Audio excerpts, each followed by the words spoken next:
Good morning to all of you who are here this morning, the officials from the various entities.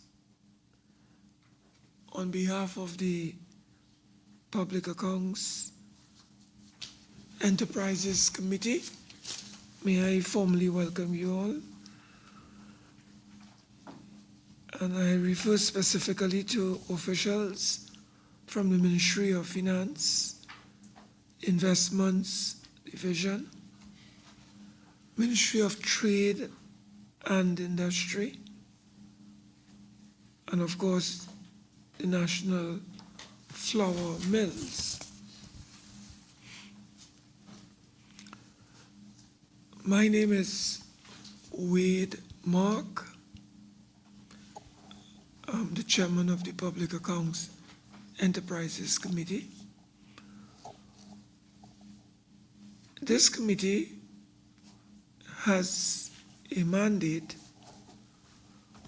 to consider and report to the House of Representatives on the following: the audited accounts, balance sheets, and other financial statements of all enterprises that are owned or controlled by or on behalf of the state. The Auditor General's report on any such accounts, balance sheets, and other financial statements, and whether policy is carried out efficiently, effectively, and economically, and whether expenditure conforms to the authority which governs it. Now, the purpose of this meeting of our committee is to conduct a follow-up examination into the PAEC's Omnibus Report from the 11th Parliament, and of course the National Flour Mills audited financial statements for the years 2021 and 2022. Our committee is desirous of hearing the challenges being faced by the key stakeholders at National Flour Mills in an attempt to determine some of the possible solutions to these challenges.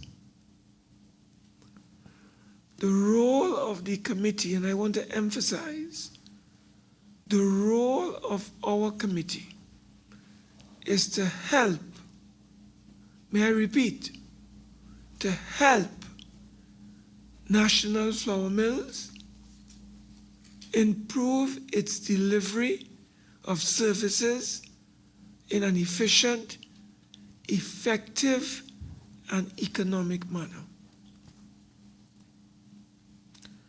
Now, may I advise that this meeting is being held in public and is being broadcast live on the Parliament's Channel 11 and Radio 105.5 FM and the Parliament's YouTube channel ParlView.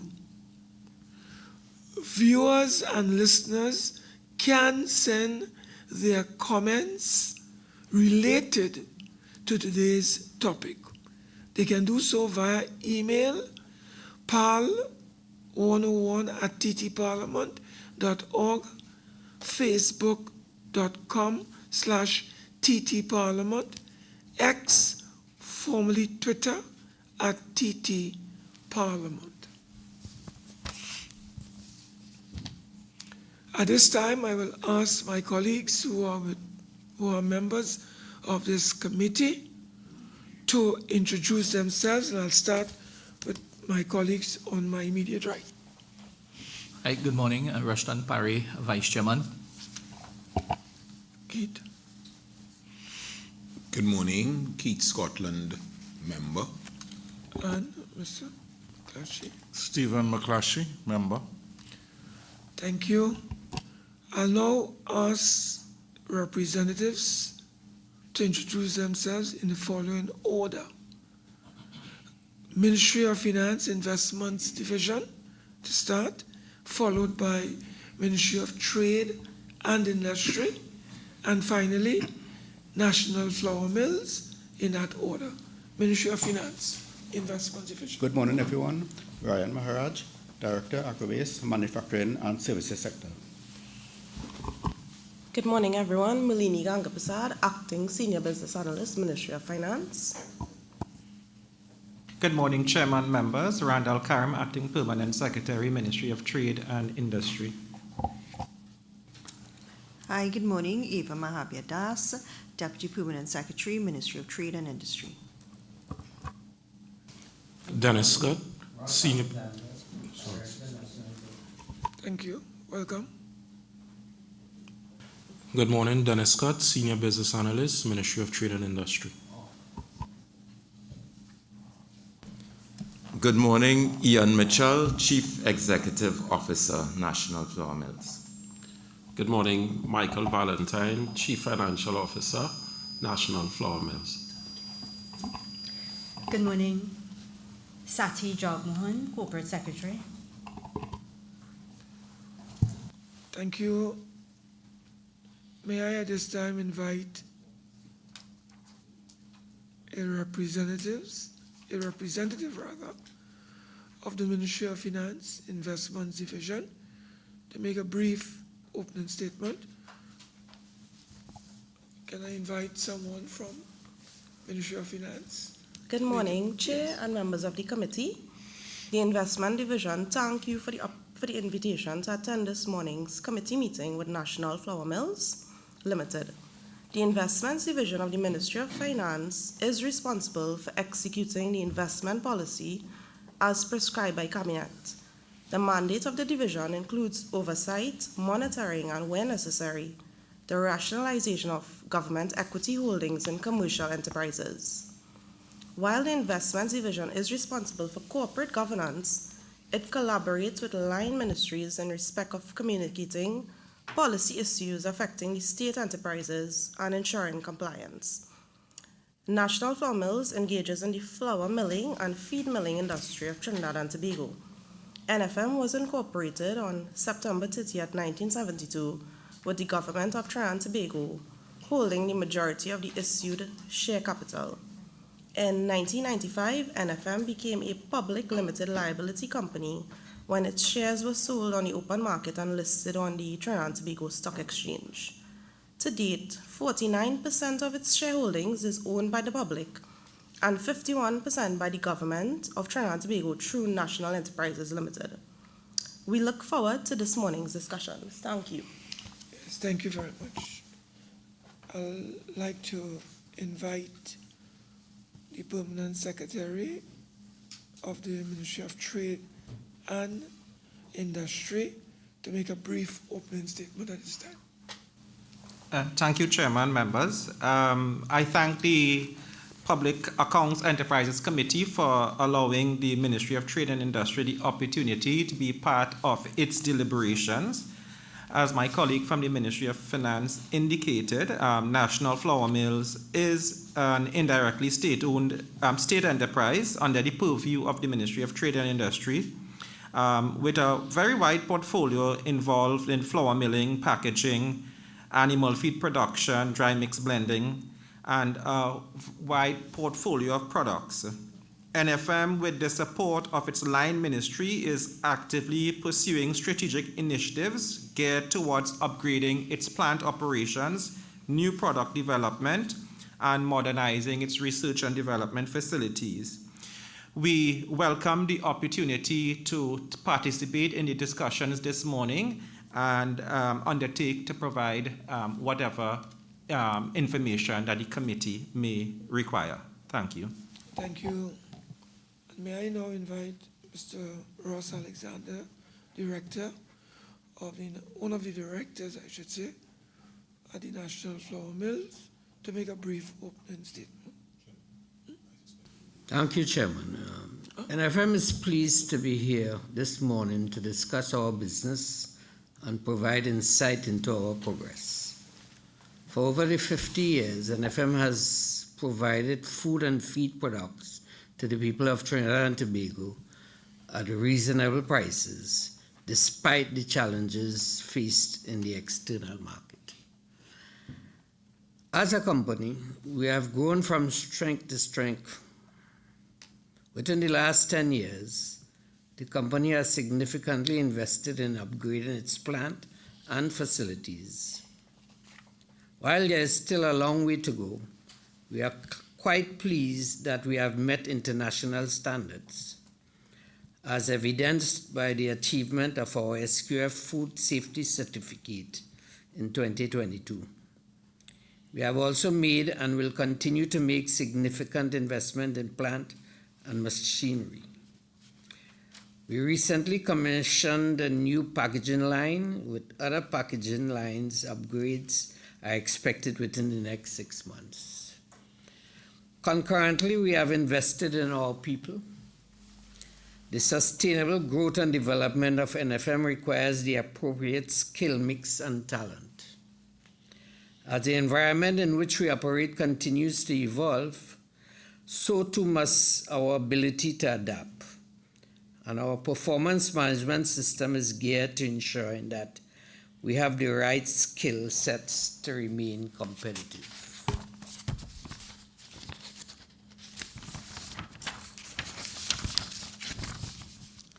In recent years, we had to endure widely fluctuating grain prices due to global supply chain disruptions emanating from the COVID-19 pandemic, and more recently, what has been happening in Ukraine. For some time now, we absorbed the increases mindful of the already high cost of living experienced by citizens. However, it eventually became necessary to raise prices to ensure that the business maintained financial viability. Notwithstanding, where possible, we have provided relief to our customers in the form of promotions and specials, also bearing in mind our shareholders' expectations. Over the next 5 years, our focus will be on increasing exports. We intend to become a net earner of foreign exchange, given what is particularly happening in the country today in that area. In this regard, we will aggressively pursue business in our other territories. Our challenge remains the presence of non-tariff barriers, and where necessary, we'll seek the assistance of our line minister for redress. Our long-term objective remains to provide our shareholders with an acceptable rate of return while satisfying the needs of our other stakeholders. We remain committed to offering quality products at reasonable prices to our customers. Thank you. Yeah. Thank you very much, Mr. Ross. And before I ask Mr. Scotland to lead us in terms of some areas of clarification, you said something which attracted my attention, and that has to do with something you call it SQF? Yeah. Oh, that's the acronym for what? That is Safety Food Quality Standard, I think it is. That's it? Yeah. Safety. It's safe. Safe Food Quality. Standard, international. So there are a few what we refer to as food safety standards, and SQF is one of those. Okay. So SQF stands for Safe Quality Food. It's a food safety Safe designation. quality food. Okay. Yeah. What's the difference between the ISO and the Right. SQF? So ISO is a quality standard in most cases, but there is an ISO standard related to food safety as well. All right, so ISO is a standard body, and there are standards for example, health and safety, there are standards for quality, there are standards for food safety. Okay. We have opted to go with SQF, which is the standard that is most well established in North America and this part of the world. Yeah. But NFM would have been firstly associated with ISO, and then they have graduated from ISO to the SQF. Is that what you have been advised? Right. So I may not necessarily use the word graduated, but what I would say is we were ISO certified at one time, and we did in fact lose that certification many years ago, but we decided in becoming certified again, we wanted to focus on food safety as a first step, and we are now also SQF food safety and quality certified. So we've replaced the ISO with something that we feel is a little bit more applicable to the type of business we are involved in. And how long ago that was done? This, we received certification for the first time in November of 2022, and we've since been recertified last year, and we are actually due for an audit as we speak. And you go through an audit annually? Annually, we go through, yes. Right. And how long have NFM been associated with the SQF? Right. So I will answer by saying we have been working on certification for a number of years.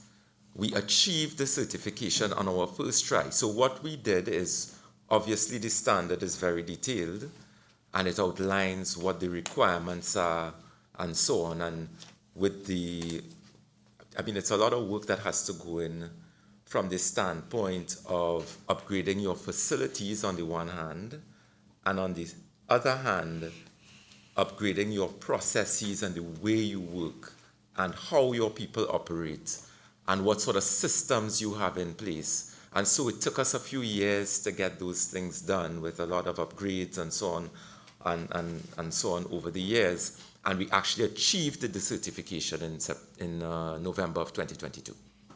And at what cost? I don't have that actual cost at the tip of my fingers, but we can look at it and provide it to you the... can provide it, right. Okay, Mr. Scotland, you go.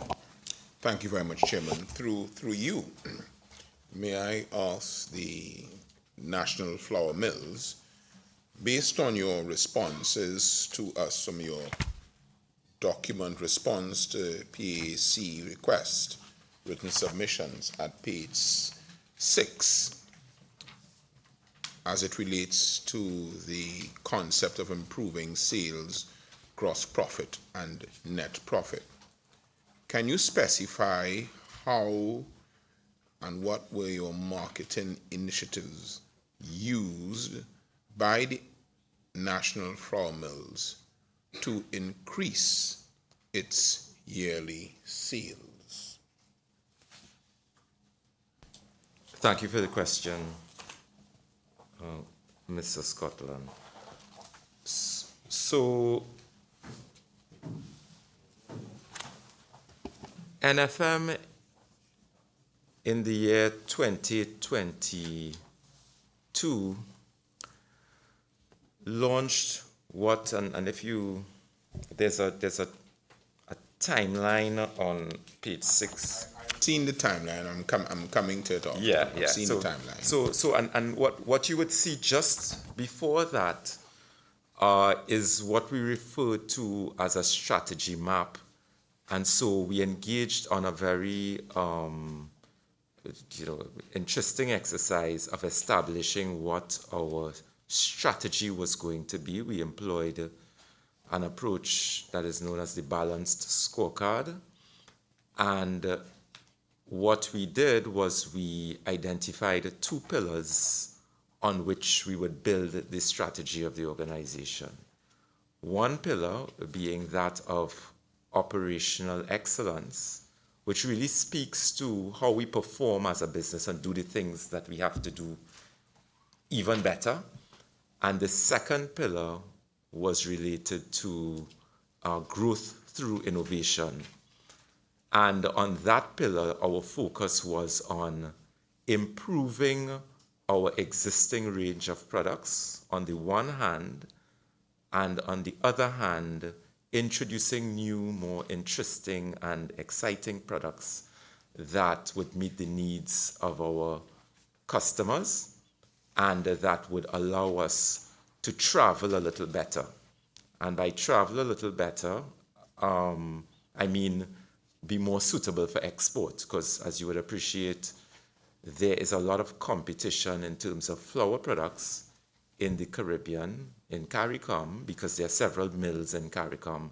And so if we had to export, we want products that are not just basic flour products, but are value-added products. So we went from the standpoint, Minister Scotland, of introducing improved offerings for our customers and then communicating with our customers so that they then became aware of what we were providing them with and the benefits and ways of using those products. And from the standpoint of 2022, because we're dealing with 2021, 2022 in that period, would you say then that there was an improvement in net profit? So, yeah, we actually did not see an improvement in net profit over that period for the simple reason that the organization was really recovering from a period of significant escalation in grain prices and other challenges such as increase in the cost of freight and so on associated with obviously the COVID-19 pandemic. And then coming into that period as well, we had the whole Ukraine-Russia situation, which also affected the price of grain and so on. So what we really experienced, and I know this discussion is about the 2021-2022 period, what you would have seen is the real recovery for the business started in 2023 and then continued into 2024. So for your shareholders who represent both public and private, has there been an amelioration in the net profit since 2022? Absolutely. Tell me also, through you, Chairman, what were the indicators you utilized to gauge the success of each of your initiatives? Thank you for the question, Mr. Scotland. So, and forgive me for just going a little bit back into the strategy. So, what we recognized was that if we had to measure performance, we could not just look at the financial measures. And so our focus was on looking at how well we were able to implement the initiatives. And I would refer again to the strategy map, which is a little bit confusing when you look at it the first time. But what it really does is it tries to identify, and if I can walk you through it if you don't mind, what it tries to identify, if you look at the top level, we were aspiring to grow revenue, reduce manufacturing costs, and reduce working capital. But in order to do those things, there were other very important initiatives that we had to work on. And improving customer satisfaction was one of them. It's pretty difficult to to grow revenue if your customer is not happy with you. And then we wanted to increase share of basket, as well improve customer perceived value. And customer perceived value has to do with how much extra the customer is willing to pay for your product versus a comparable product because of that perceived value you bring to them. And so, as the chairman would have alluded to in terms of his question with respect to safe quality food, there's a particular value that some customers place on having that level of, I guess, insurance that our product is certified as being SQF, which means they can produce products on their side that are also SQF certified. So a number of initiatives were measured in terms of the delivery of those initiatives, and obviously as well we measured revenue and GP, profit before tax, profit after tax. So we continue to measure those things on a monthly basis and shared those results in our board meetings. Okay. Chairman, thank you for that response. Chairman, through you, and may I point and ask the members to look at page 8 of the response from the NFM, and particularly question 21, which is of some concern to us, because you would agree with me, members of the National Flour Mills, including your financial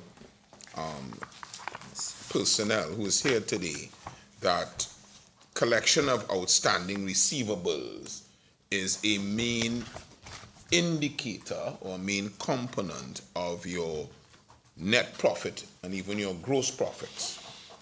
Based on your response to question 21 at page 8, has the National Flour Mills updated its standard operating procedures for customer billing?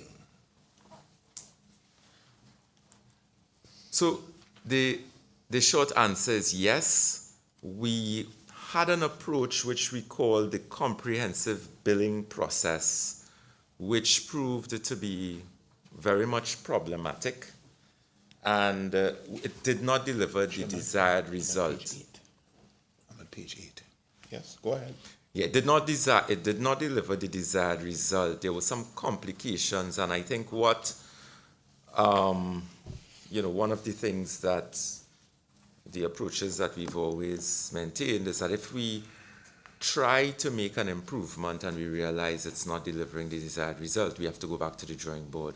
So what we do now is we reverted to a system where we invoice at delivery to the customer. If there are outstanding credit notes, we manage that process by processing the credit notes and applying it to a subsequent invoice so that when the customer is billed the next time, that credit note is already applied. And that system has proven to be very effective, and it has allowed us to bring things very much under control. So for the layman now, in other words, you have reduced the given goods on credit. As you receive your goods, you pay for it, yes? Well, that's not exactly. All right, let me see if I can explain it a little better. Because shouldn't that be best practice when the delivery of the goods should be contemporaneous with the payment for the goods, isn't it? So we have different terms that would apply to different categories of customers. So, for example, we've now introduced a system where, so for example, Mr. Scotland, we have a credit committee, and customers would go through a process by which we would evaluate them and place them in a particular category based on historical performance and payment and so on. So we have some customers who, for example, have 30-day terms, which means if they purchase goods on the 1st of November, we don't expect payment until the 30th or the 1st of December. Whereas there are other customers who may need to pay at the point at which we deliver. So there are different categories. What I was referring to before is what was discussed in question 21 has to do with there are instances where, for example, and if I deliver 10 bags of ibis, which is the number one flower product in the nation, right? If I deliver 10 bags of ibis to a customer, and in delivering one gets damaged, I then have to take back that bag of flour and I will have to issue a credit to the customer. And so we want to, rather than that being held in abeyance and becoming a contentious issue later, what we seek to do is to process it immediately. So the next time that customer buys his 10 bags, we only invoice him for 9 because we would have applied the credit note to that one bag that was returned. So could you tell me, again through the chairman, what measures then have you put in place to reduce the risk of errors in the practice of invoicing and issuing credit notes to customers? What have you put in place to alleviate that? I'll ask my CFO to. Yes, please. Thank you, Chairman and members, and Mr. Scotland for the question. So we've put in place some measures in which we ensure that what we give customers is what they want. So exactly what is delivered is ultimately what we want the customer to pay for. Now, there tends to be a time difference depending on which customer we are dealing with, because you also have the issue of subsequent adjustments that would have to be made subsequent to delivery of goods. Okay? For some customers who we don't have a track record of dealings with, we ensure that we collect money at the point in time that the goods are delivered.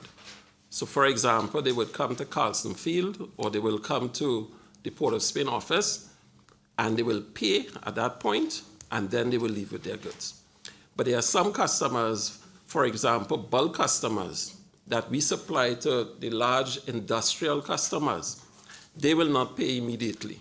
So we assess their credit worthiness, and having a track record, we look at how do we then ensure that they pay for what they get, but on credit terms. All right? So some of the measures we put in place are to assess customers on a case-by-case basis. We look at their track record. We look at delinquency, for example. And of course, where there's delinquency, we follow up with legal actions as required.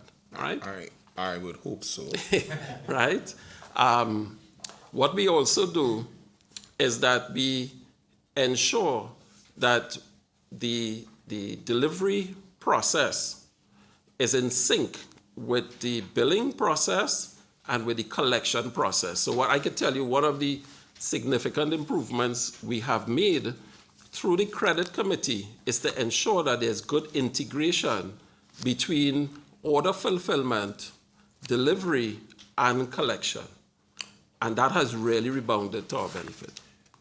That takes me to the next issue, through you again, Chairman, based on your response at page 9. No, I'm still on receivables, which is, what is the receivables to sales ratio so far for 2024, and are you on track in meeting a target for receivables to be 10% of sales?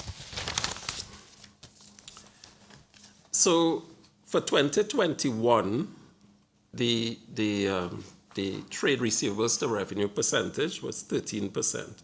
For 2022, it was also 13%. Best practice is anywhere between 15 to 20%. All right, because again, you're giving credit terms. And as you build your industrial base, you will move further and further away from cash to credit.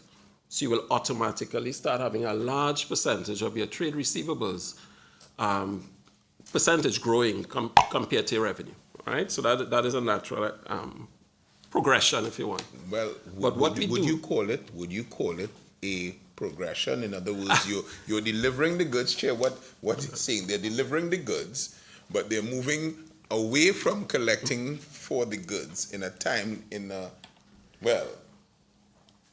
payment on delivery. Let's not say cash.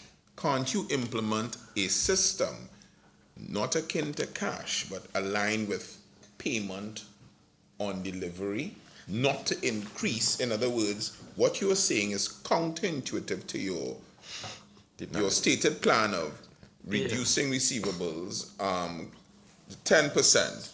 You're saying it will go up. Okay. So allow me to.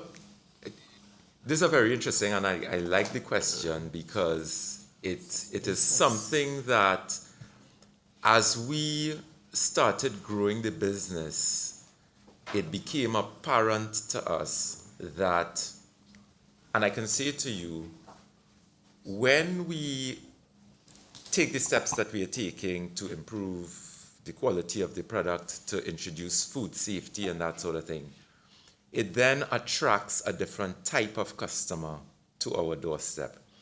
And so, and I will use a sort of broad example to make my point. If before I was selling more directly to the small retailers, then I would have a bigger section of my portfolio as cash on delivery. Right. When I transitioned the business to a place where I am now selling to some of the bigger guys who are making large volumes of bread or making large volumes of owners of large restaurant chains and so on, the commercial terms are going to be different. And so they are going to be less inclined to pay cash on delivery, and that's the way we do. But we also, with our suppliers, we're not prepared to pay cash on delivery. Our suppliers know that there are certain terms we would expect from them. And so our portfolio may have shifted. So what we aim to do, Mr. Scotland, therefore, is ensure that we manage so that there's no at-risk receivables. So we want to minimize at-risk receivables versus getting that number to a percentage where the portfolio does not allow. I don't know if I made my... You may have, but I see the chairman is very much interested into spoofing here. But what I'm hearing from you, that's why I say it's counterintuitive. Yeah. Counterintuitive, because we have read your full submissions, and what you say is receivables to sales ratio of 10% by the end of 2024 and 9% by the end of 2025. That is what you've told us here. But the model that is being espoused now seems to be, well, no, because we are changing we are morphing, more likely than not, it will go up between 13, 14, 15, 20 because of the people, and people being the metaphor, because of the entities that we are doing business with. That is counterintuitive to the submission that you have made in writing before this committee. So I want you to reconcile it for me, please. So let me I will make a brief comment, and then my CFO will jump in again. And so what we, and forgive us, Chairman and members, but a lot of what we are experiencing is what we learn as we put the pieces in place to grow the business. And it has been a very interesting experience for us over the last couple of years as we start to put the initiatives in place and deliver on those initiatives, attract a different type of customer, and then understand that, you know what, there are some of these numbers that may not look exactly as we had intended them to look or projected them to look at that point in time. So, Mr. Scotland, you're quite right. We are learning that, you know what, if you want to play in the big leagues with the big boys, you can't ask them for your money tomorrow. You have to be willing to sit with them and negotiate a different type of payment terms. And so that 10% by 2024 and 9% by 2025, those are numbers that we will have to revisit. Mr. Mitchell, right? Yes. I'm not getting a sense of seriousness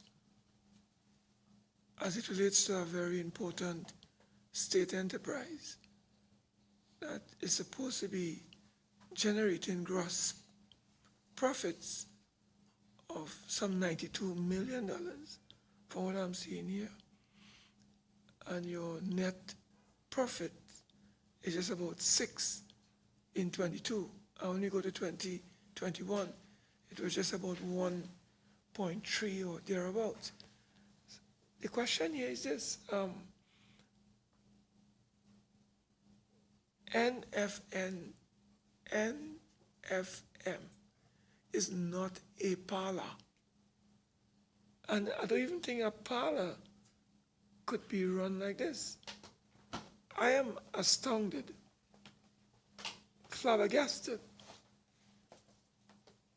that this company called NFM could have, at the end of 2023, $66 million in outstanding receivables. What is NFM doing about that? And I'm getting the impression from your language and from your communication, as if you all are learning as you go along.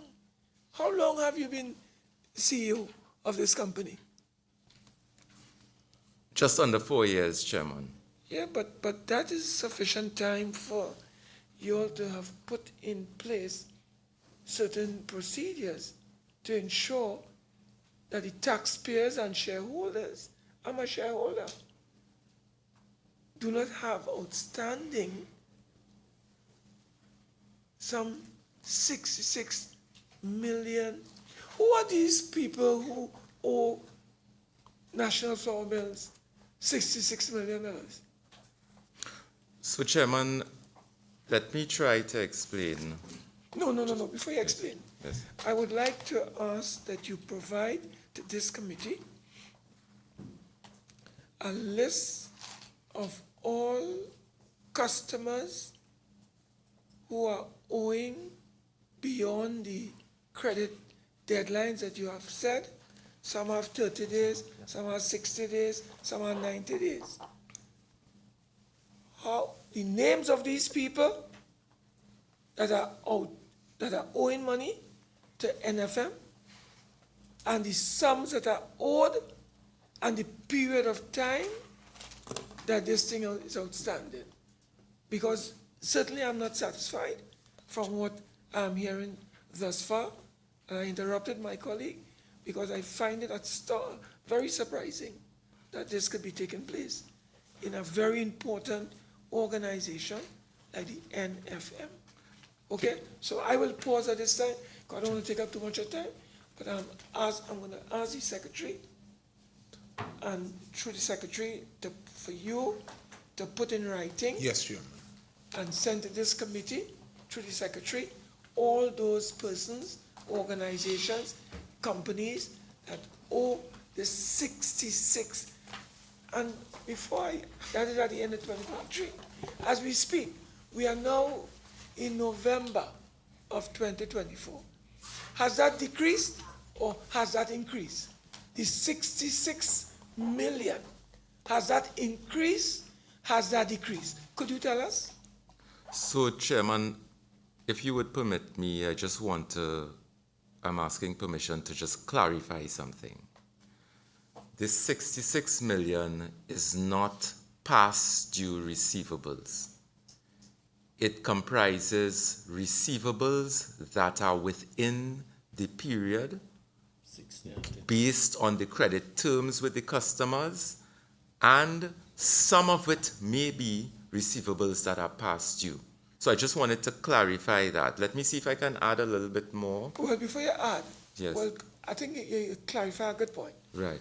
Could you delineate for us now Okay. those who are within the period, that is the credit period, 1 to 30 days, so the 30 days not up, so therefore they are not delinquent. Yes. Those who are not, I think it's 1 to 30. Yes. You go up to 60. I go up to, yes. So I have a 0 to 30. Right. Then I have a 30 to 45. Then I have for 45 to 60. Now, how many of those people outside of the 60-day period?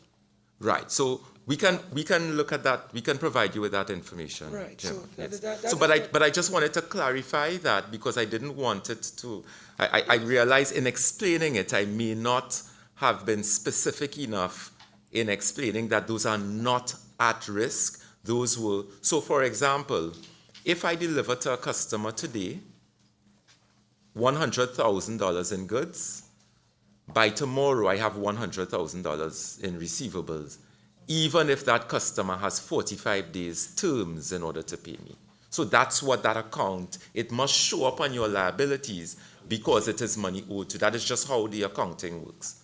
So I'm sorry for not But you clarifying see, that. what the chairman is concerned, that is why, sirs, Yes. and you have to be very meticulous in explaining, because what the chairman raised, a legitimate point in that there's 60 million, which is a lot for Yes. a company of your, for any company actually. Yes.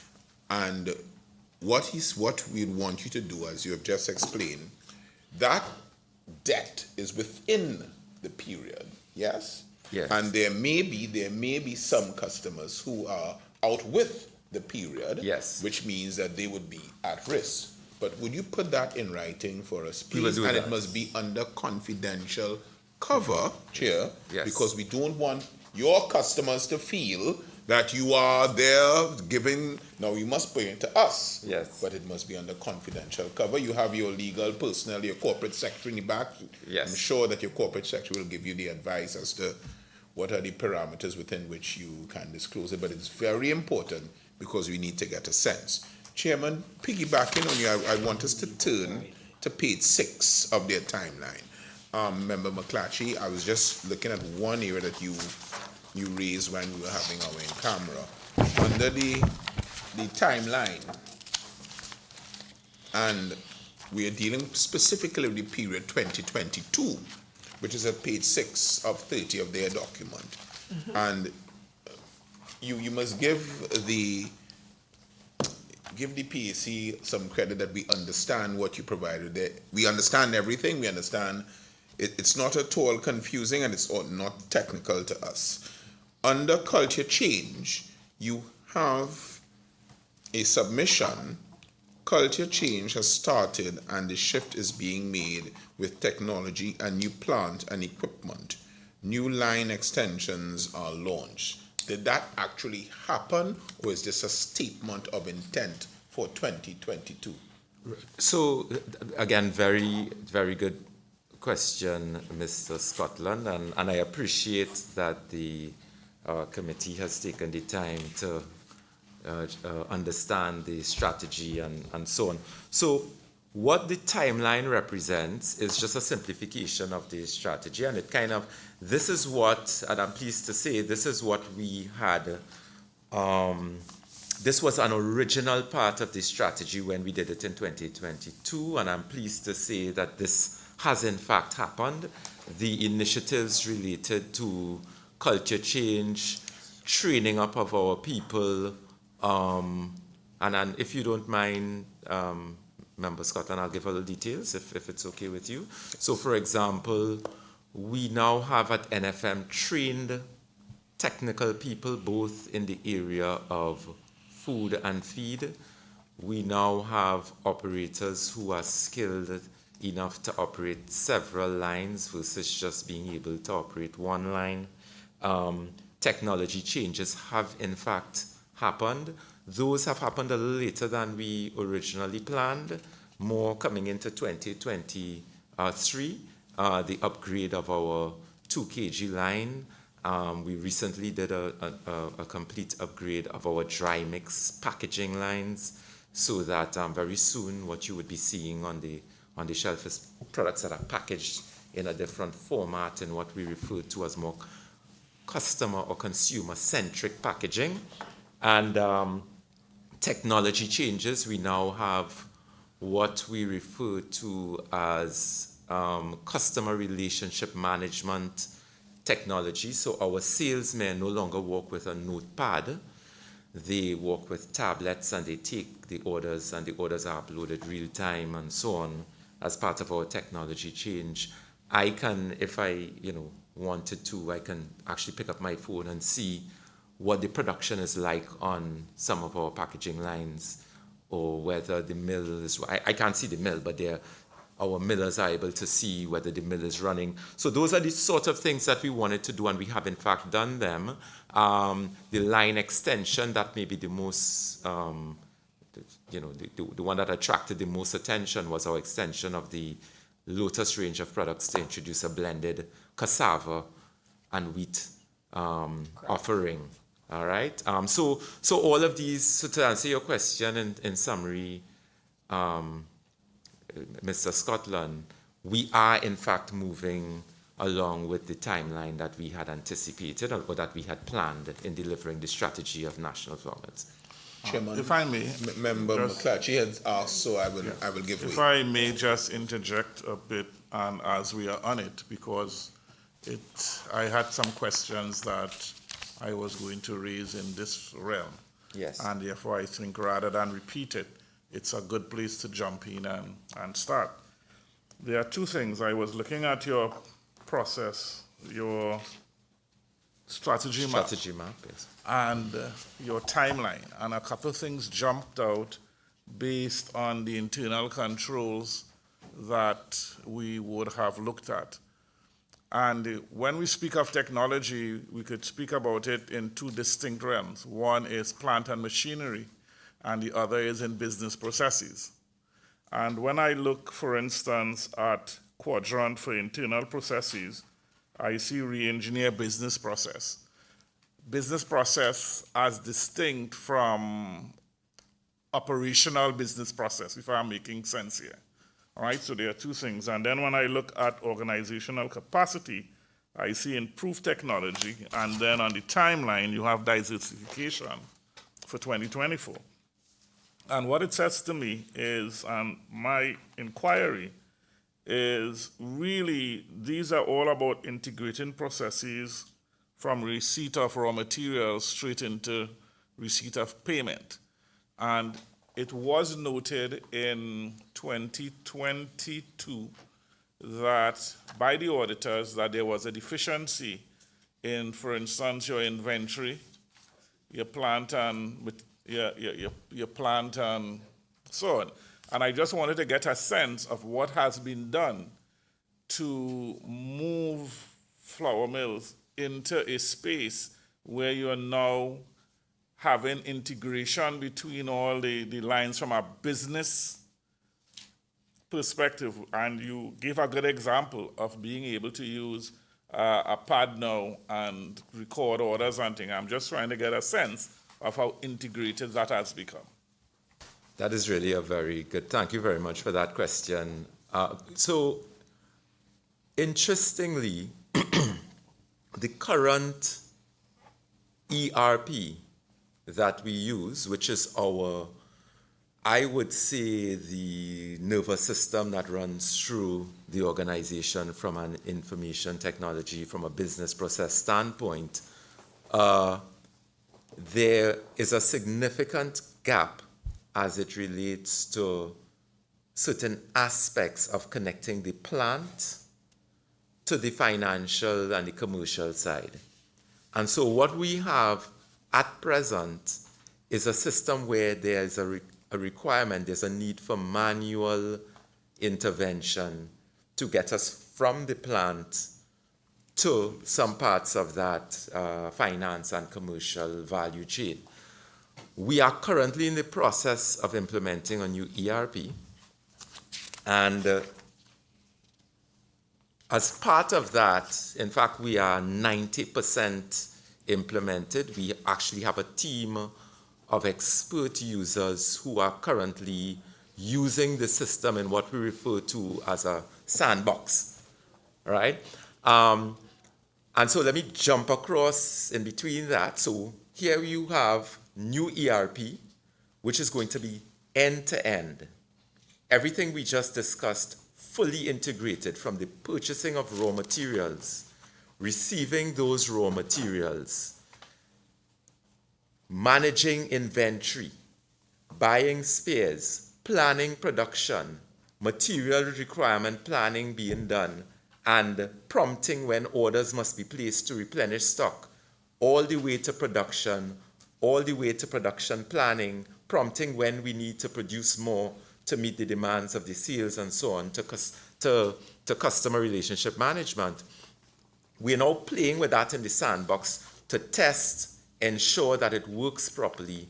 And to your point on business process reengineering, we have mapped out those processes as they will occur in the new ERP, so that once we launch the new ERP on the 1st of March 2025, those processes will now represent how we function as a business at NFM. What software are you using? Is it home?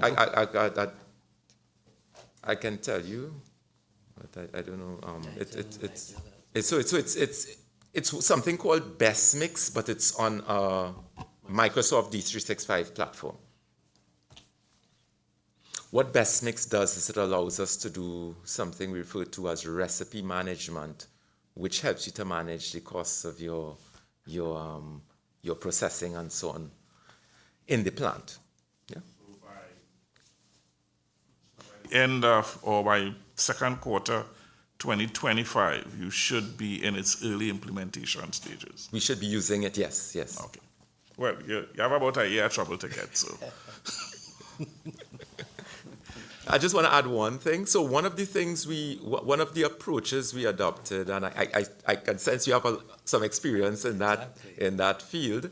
One of the approaches that we decided to adopt is to, rather than have the vendors do all of the training, we had them do an exercise where we tried to create internal experts.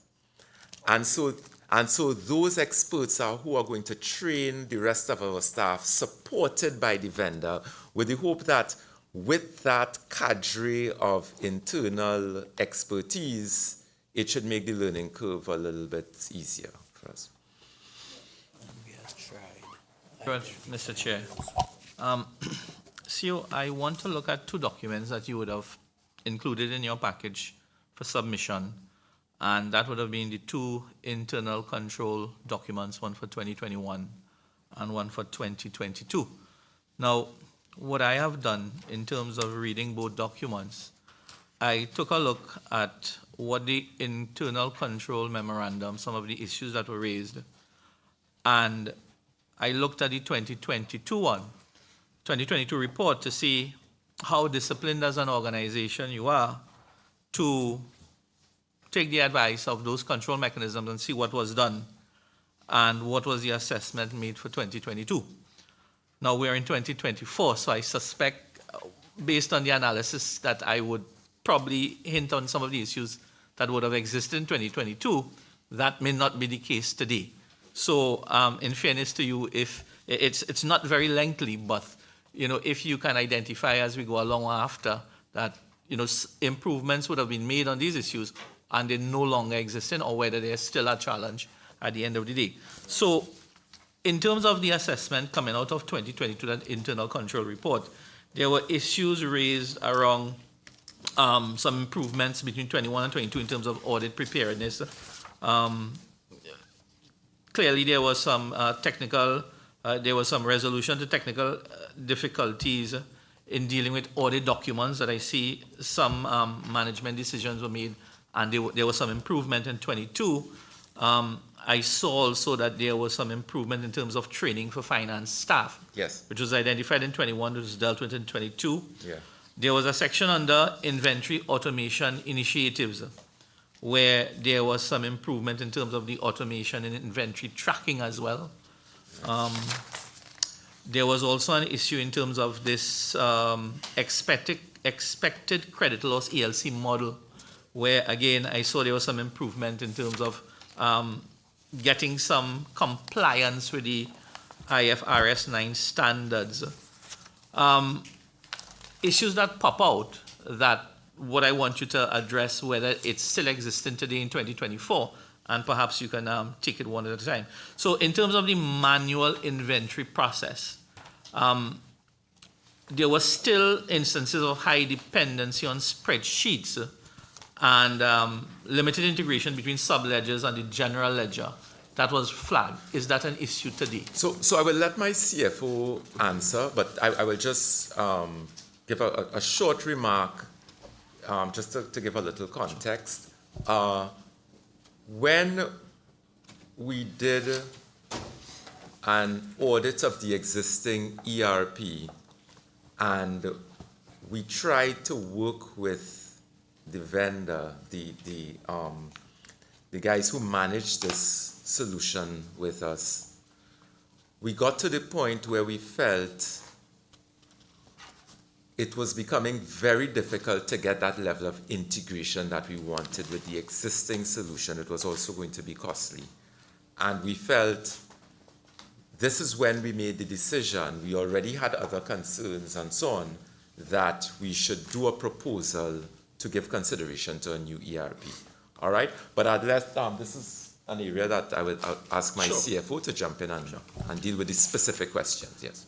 Okay, thank you, Mr. Parry. With regards to the current ERP, a number of the deficiencies relate to the manual nature of how work processes are currently done within NFM. The ERP is one which is not fully integrated. All business processes are not fully integrated, and therefore what we are treating with is a lot of transition of data from one module to the next rather than an interface. And as a result, there's a lot of manual intervention that's required. It's not very efficient, and hence one reason why we have now initiated the project to move to a new ERP, which is the Enterprise Resource Planning System. Okay. Now, at the end of 2022, that internal control report still identified that there were issues with the timeliness of audit document submissions, the accuracy of financial statements, more so again back with the subledgers and financial statements. Now, I have a question in terms of the audit preparedness. Do you have an internal audit committee that is dealing with this in-house? So let me answer that. So in terms of audit preparedness, that is under the remit of finance.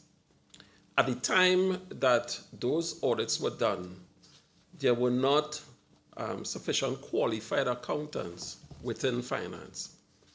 In 2022, we went out to bring in the correct level of resource that was required. The staff was largely clerical staff, and it still is largely clerical staff. Subsequent to that, we have recruited professionals into the finance department, and as a result, if you looked at the 2023 audit, you will see a significant change and improvement, and those points are no longer valid in terms of the audit, the external audit. This team there now, are they consultants or are they staff members? Staff members. Staff members. Yeah, we've recruited qualified ACCA qualified accountants. All right? Are they, what's the reporting line, the internal audit group? The internal audit people. You say finance, and it gave me a little worry there if they're reporting into finance. No, so I think he answered two questions. Right. He was referring to the quality of the audits, the preparedness for audits, and there was actually a restructuring done of the finance department, and I can tell you that Michael himself is a product of the restructuring exercise. He was brought in to head up the finance team, and then he built out that team by bringing in some additional professionals and so on. But separate and apart from that, we have an audit committee that is a subcommittee of the board. So that is not, is an internal audit does not report into finance.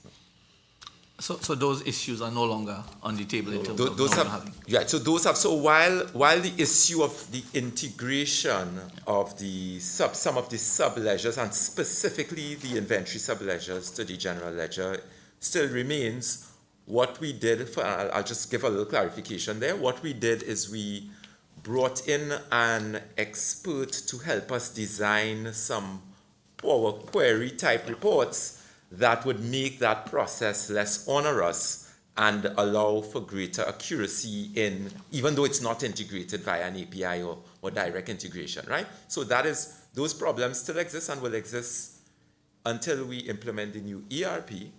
But as it relates to the preparedness for the audit, those issues have been completely resolved, as is evidenced by our performance in the last financial audit. Sure. Mr. Chairman, I have some questions on the 2022 financials. Just a couple of them that I want to ask the CEO if it's okay. Yeah, sure. I just want to follow up on what you have said. Mr. CEO and Mr. CFO, can you categorically tell this committee whether, as we speak, in accordance with the State Enterprises Performance Manual, do you have an independent, professional, and objective internal audit body within the National Flour Mills as we speak?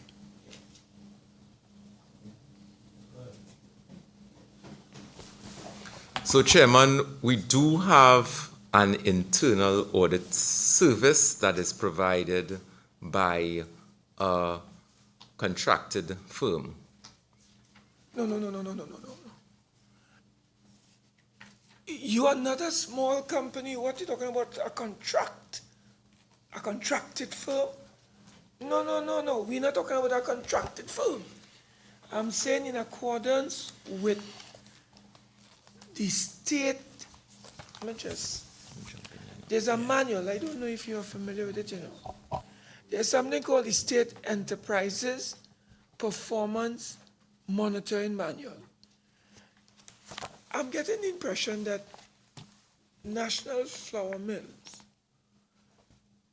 seem to be running contrary to the State Enterprises Performance Monitoring Manual. Now, could you explain to this committee before I clarify matters further?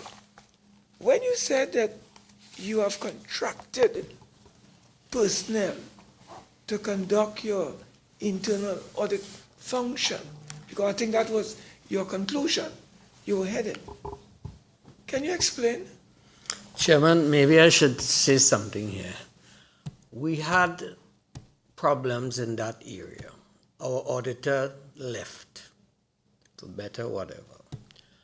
We spent about a year advertising, doing everything possible to get the right person to fill that vacancy. We failed miserably.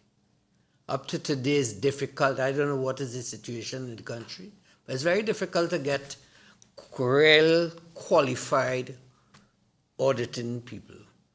Because of that and because of the nature of what was taking place in that department, the board took a decision that while we continue to look to replace that situation, let us hire a firm to make sure that our auditing business is up to date and well taken care of in the interim. So you hired a firm, you said? Yes, Was it we hired a firm?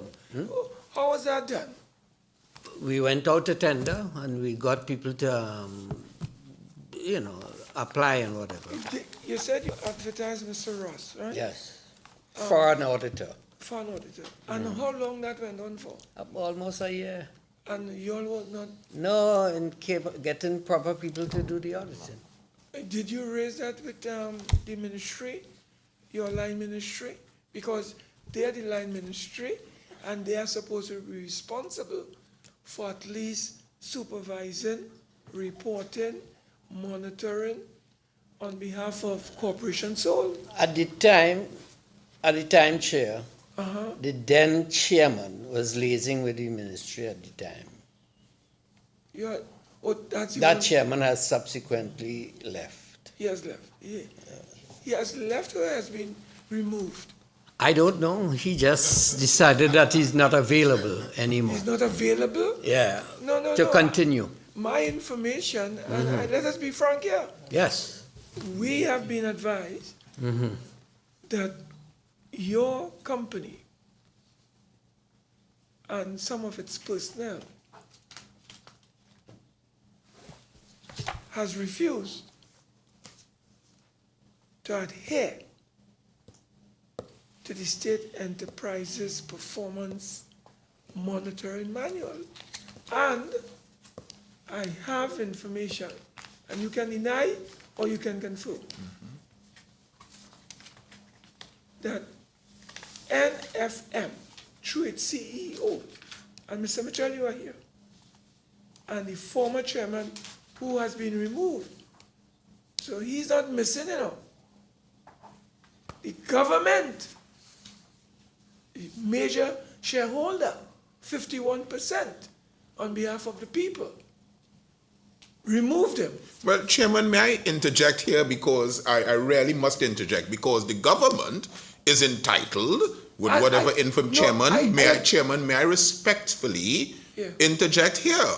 The government, as the major shareholder of any entity, is entitled, based on information coming to the fore, to remove a chairman. It is not by any means novel. Chairman, when the new government comes in, they remove chairman lablash, carte blanche.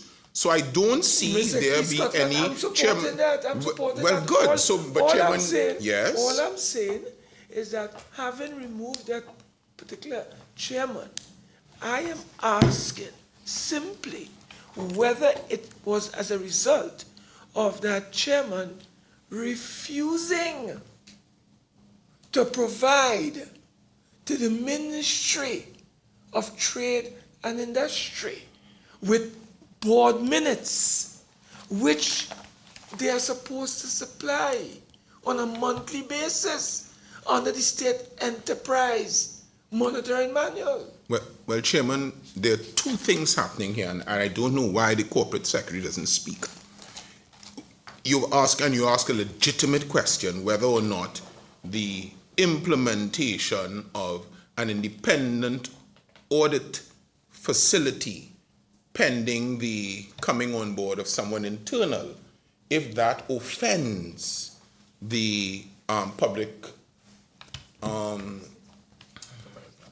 enterprise management process. I am sure that you all would have received advice. So, Chairman, through you, can I ask the corporate secretary if you're the legal person, you advise it to the board, if that process in any way offends that policy? Mr. Chairman, through you, National Flour Mills Limited is required to ensure that it has an internal audit service. Yes. I do not recall seeing any specification being made that that service must be provided internally.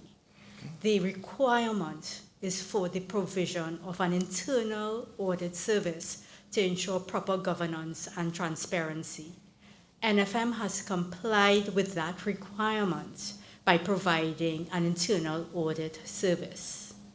While the service is not based internal to the company, it does not detract from the effectiveness of the service provided by the provider.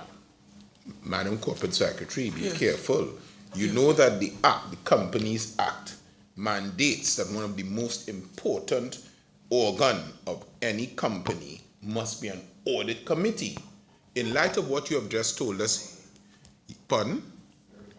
Yes. Is there an existing, because that is what the chairman is coming to, Is there an existing audit committee at the NFM at this point?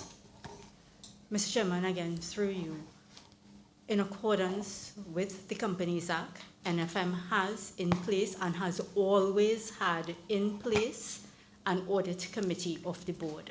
The internal auditor reports into the audit committee. The audit committee reports to the board of directors. So, Madam Corporate Secretary, why didn't you answer that instead of, because what the chairman is saying, he has that information and he is obliged, having that information within his bosom, to bring it to your attention. You must come out and explain, because it will give an erroneous impression of what is going on. And Mr. Scotland, may I? Yes, Chairman, follow? sorry. I'd like to ask the Ministry of Trade, Permanent Secretary, Mr. Karim, the Permanent Secretary, and I'll ask the Ministry of Finance, Investments Division, can you confirm or deny what we have just been told? Because you, in the case of the Ministry of Trade and Industry, you're the line ministry, and you are supposed to be monitoring what is taking place in accordance with the manual that is supposed to be guiding majority-owned state entities or enterprises.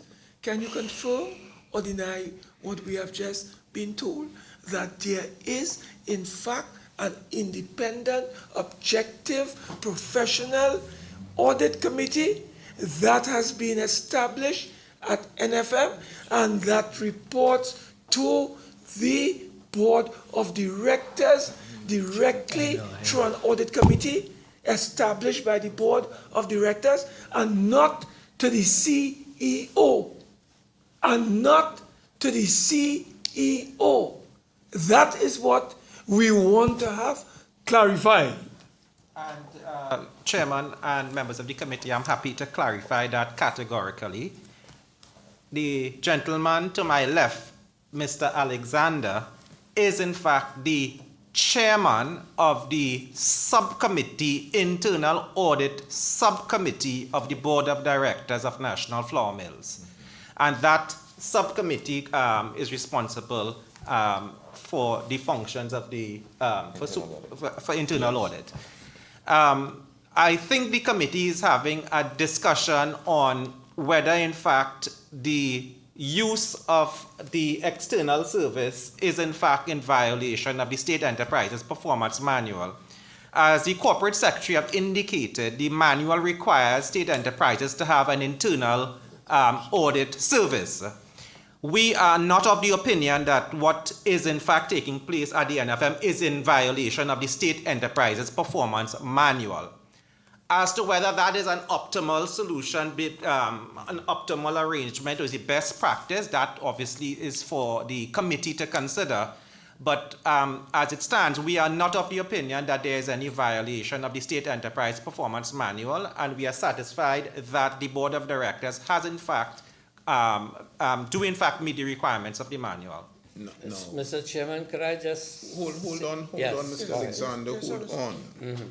Sir, Permanent Secretary, you have spoken. This is a public enterprise. This is mandated via Parliament, via statute. So you are telling us categorically, are you, that the process implemented by the NFM, as well, what I can, and forgive me if I've given it a wrong nomenclature, as a stopgap measure until you find someone who will be on board internally, that does not violate what the chairman's concern of the enterprise, the public enterprises policy, yes?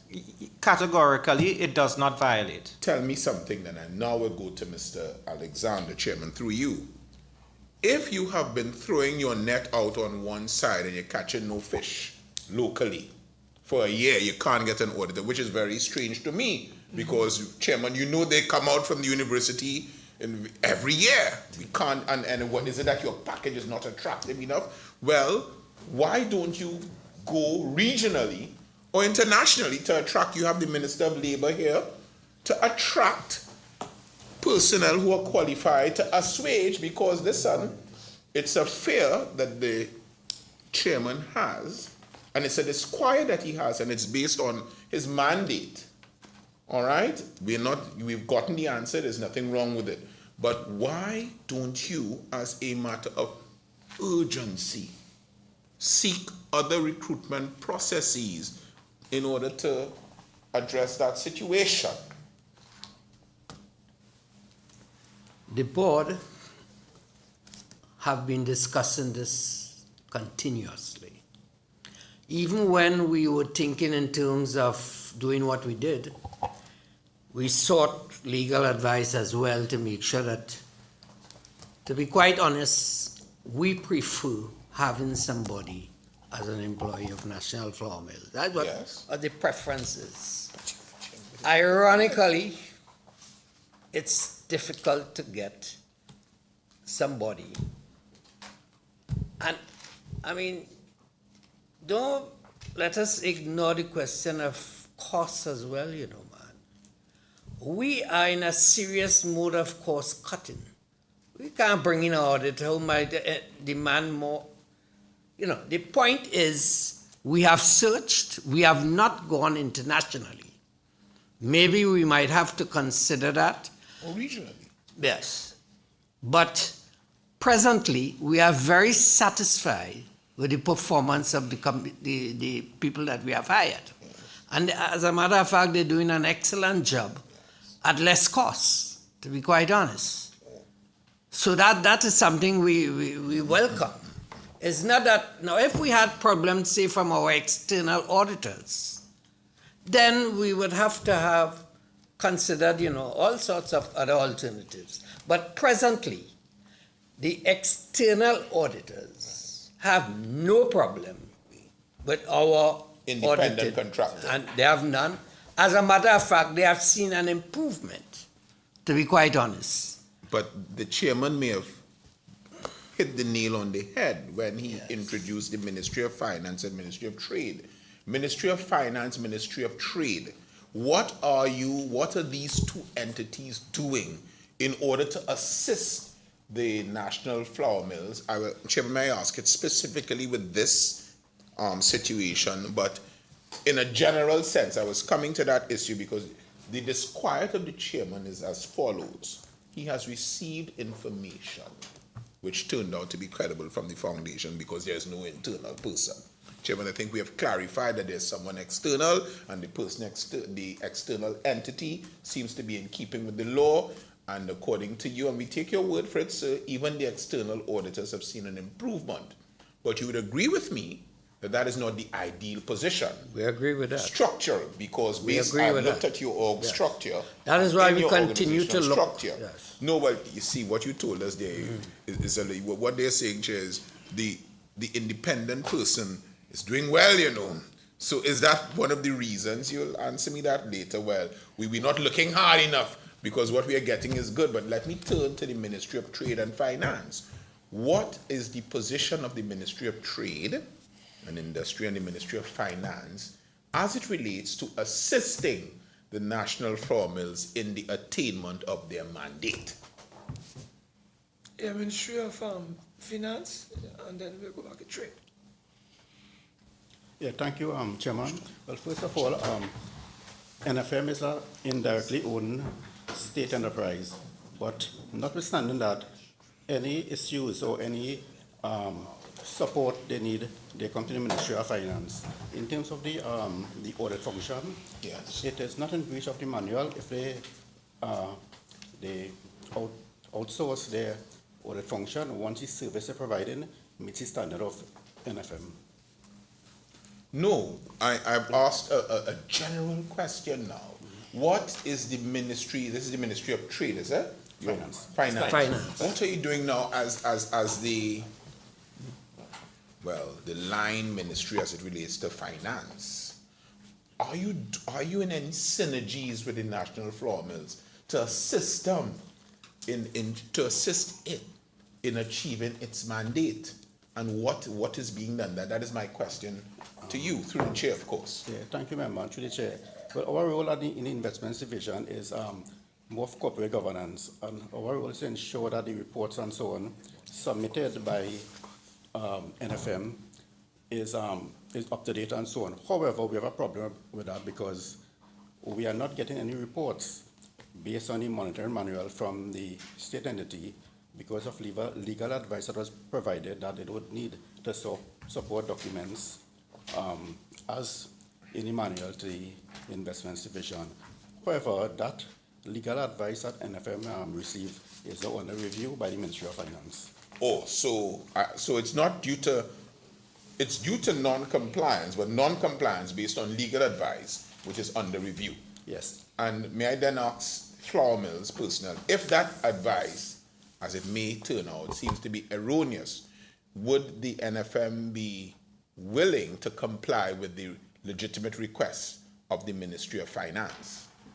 Definitely. Absolutely. Sorry. So may I ask now the Ministry of Trade, what is being done as a synergy in any way to assist the NFM in their performance mandate? Thank you, Member. The Ministry of Trade and Industry, well, let me just complete or piggyback on the response of my colleague from the Ministry of Finance. And this is an issue that has been noted by the Parliament. In fact, it's in the 11th report of the committee in respect of the current legal understanding of how a publicly traded company should report to shareholders and line ministries.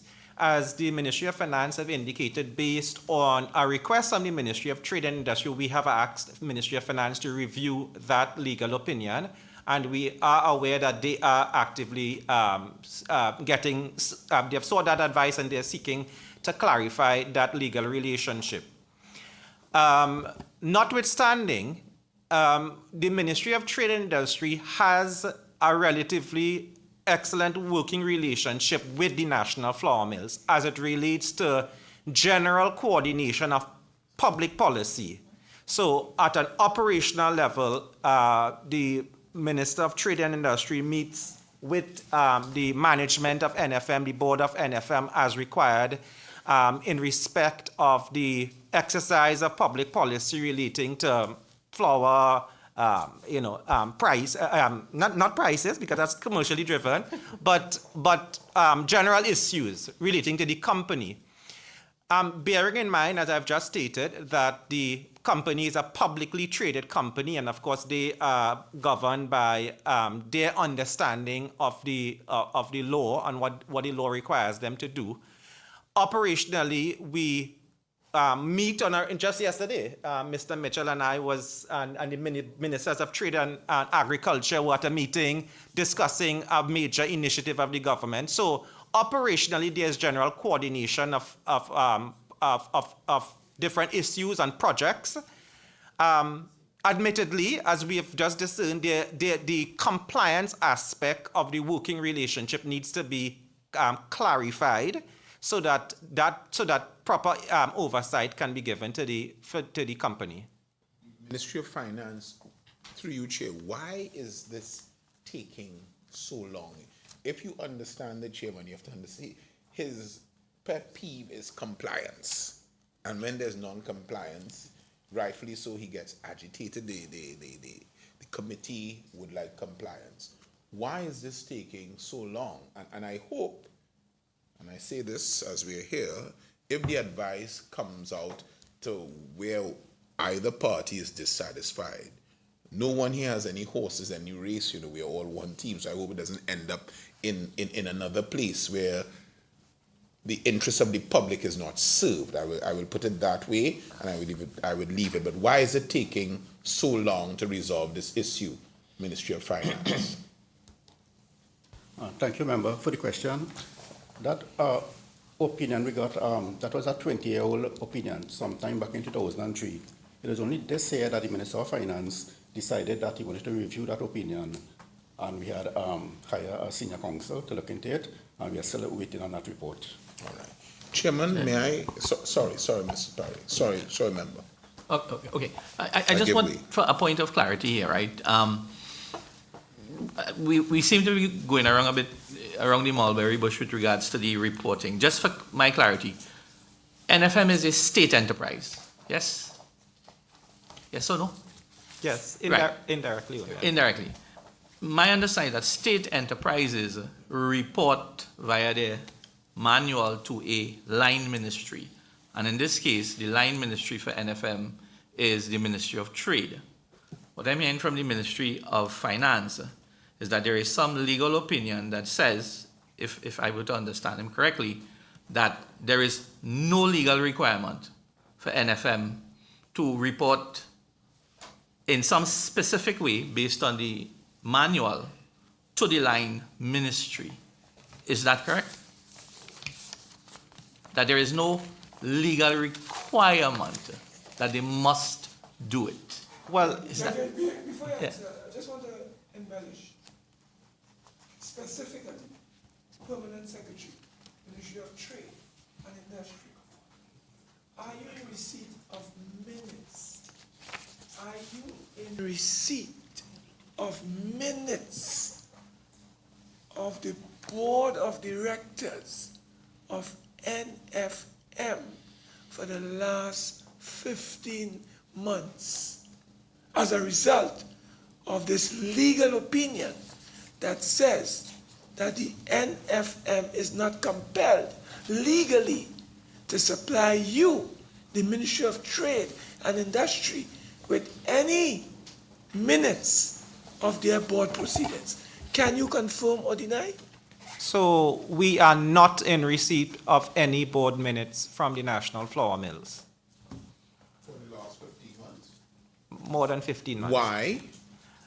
Based on what we are just discussing. Yeah. So, Chairman, it brings me back to my question to the Ministry of Finance, and this legal opinion is out. It has been in existence for 20 years. Chairman, could we, as a committee, I'm asking, mandate that we get a timely report on this matter, Yes. and they revert to us, and can we give them 6 weeks, Chairman? I think 6 weeks is generous. Yes. But 'tis the season. Can we give them 6 weeks, Chairman, to report and have this issue resolved? Because as you well indicated, it is part of the mandate. And not to be technical, because I know that your corporate secretary is here, what you are saying is that you are not obeying an order that is not lawful because of the opinion. I understand that. Chairman, could we give them 6 weeks to have this issue resolved and report to you? Through you, Chairman? Yeah, well, that's yeah. Chairman. What I would like to suggest is that I think the Ministry of Finance, Ministry of Trade and Industry, and the Ministry of Finance, they owe this committee an explanation in writing on this whole imbroglio, because this explains why, as Mr. Ross is saying, they cannot find an internal auditor. There is something that is going on at that national flour mill that we have to really drill down into better understanding. So I would support my colleague, but not 6 weeks. This thing is too serious a matter. I cannot understand how the Ministry of Trade and Industry is not in receipt of any minutes for the last so many months. And Mr. Mitchell and Mr. Ross, can you tell this committee that it is the position of the NFM not to supply any minutes of your board proceedings to the Ministry of Trade and Industry, as well as the Ministry of Finance Investment Division? And that is a categorical position of the NFM. Just, Mr. Chairman. I would just like to know. or whether you can supply those minutes to the both ministries for the period that they have not had access to those minutes to avoid this matter going further? Chairman, I need to explain something as well. First point, this matter has been going on since 20, when it was? The legal opinion. You realize how many years ago that was? That is when that matter first arose. I was a director in the company then. And we submitted that legal advice. The board submitted that legal advice. And that was the end of the matter there and then. Since then, it has never come up again. Nobody has asked for anything. Okay. I don't know if they asked the chairman as a one-to-one. I am not aware of it. From the board's point of view, nobody has asked the board for any minutes. Right. And I want to separate the auditing situation from this situation. They are not linked. We are not linking it, sir. Right. I'm just getting you, I want to make that clear.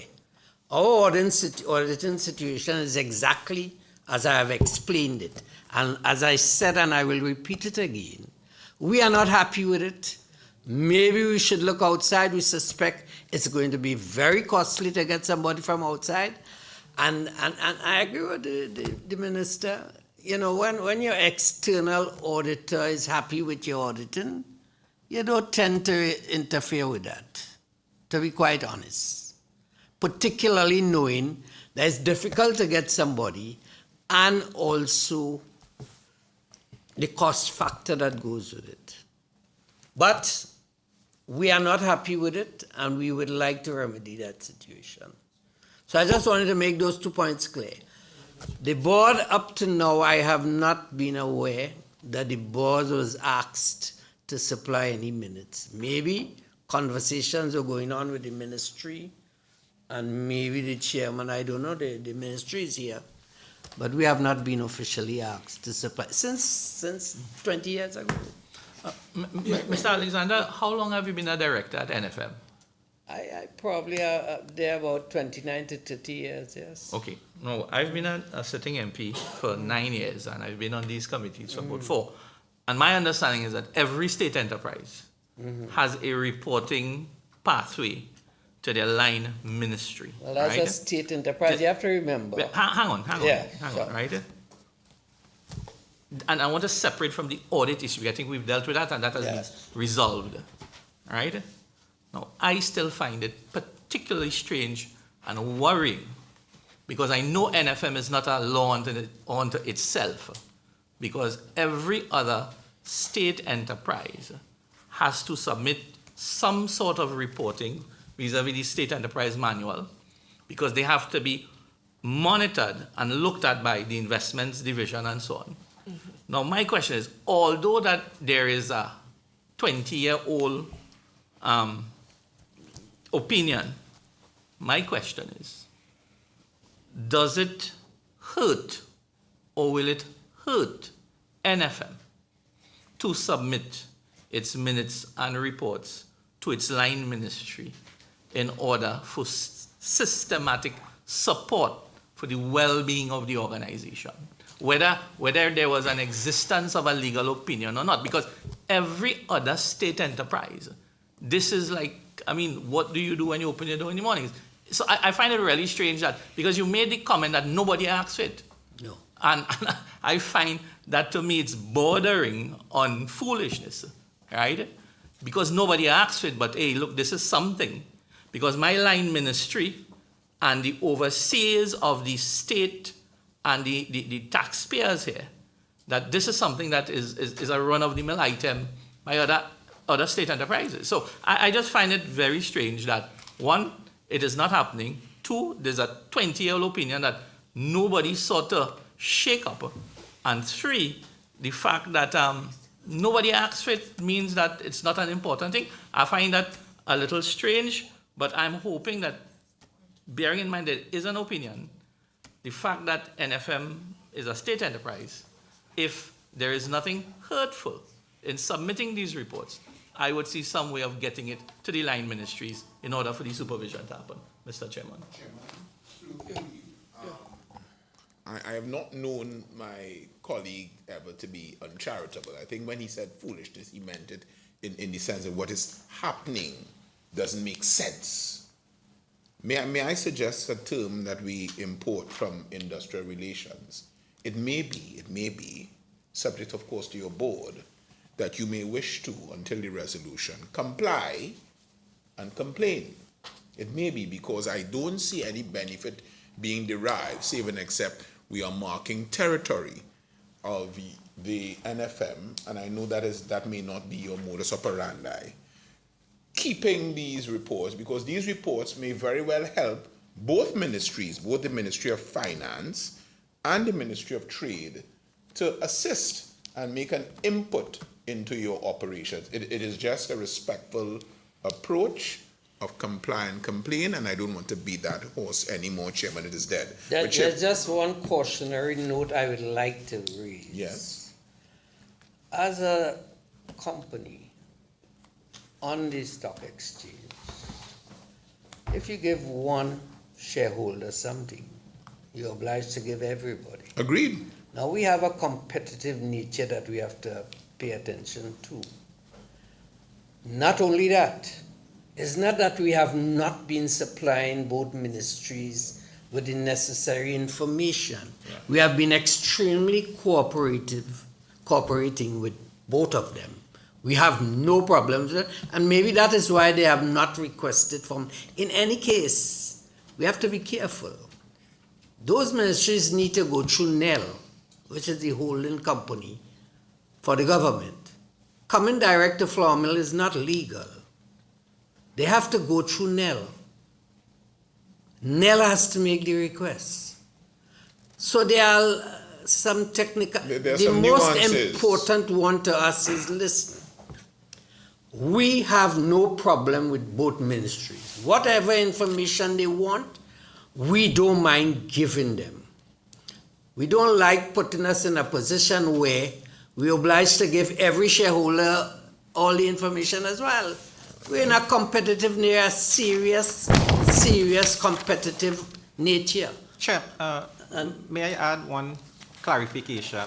As I've said earlier, the Ministry of Trade and Industry has a very good working relationship with NFM.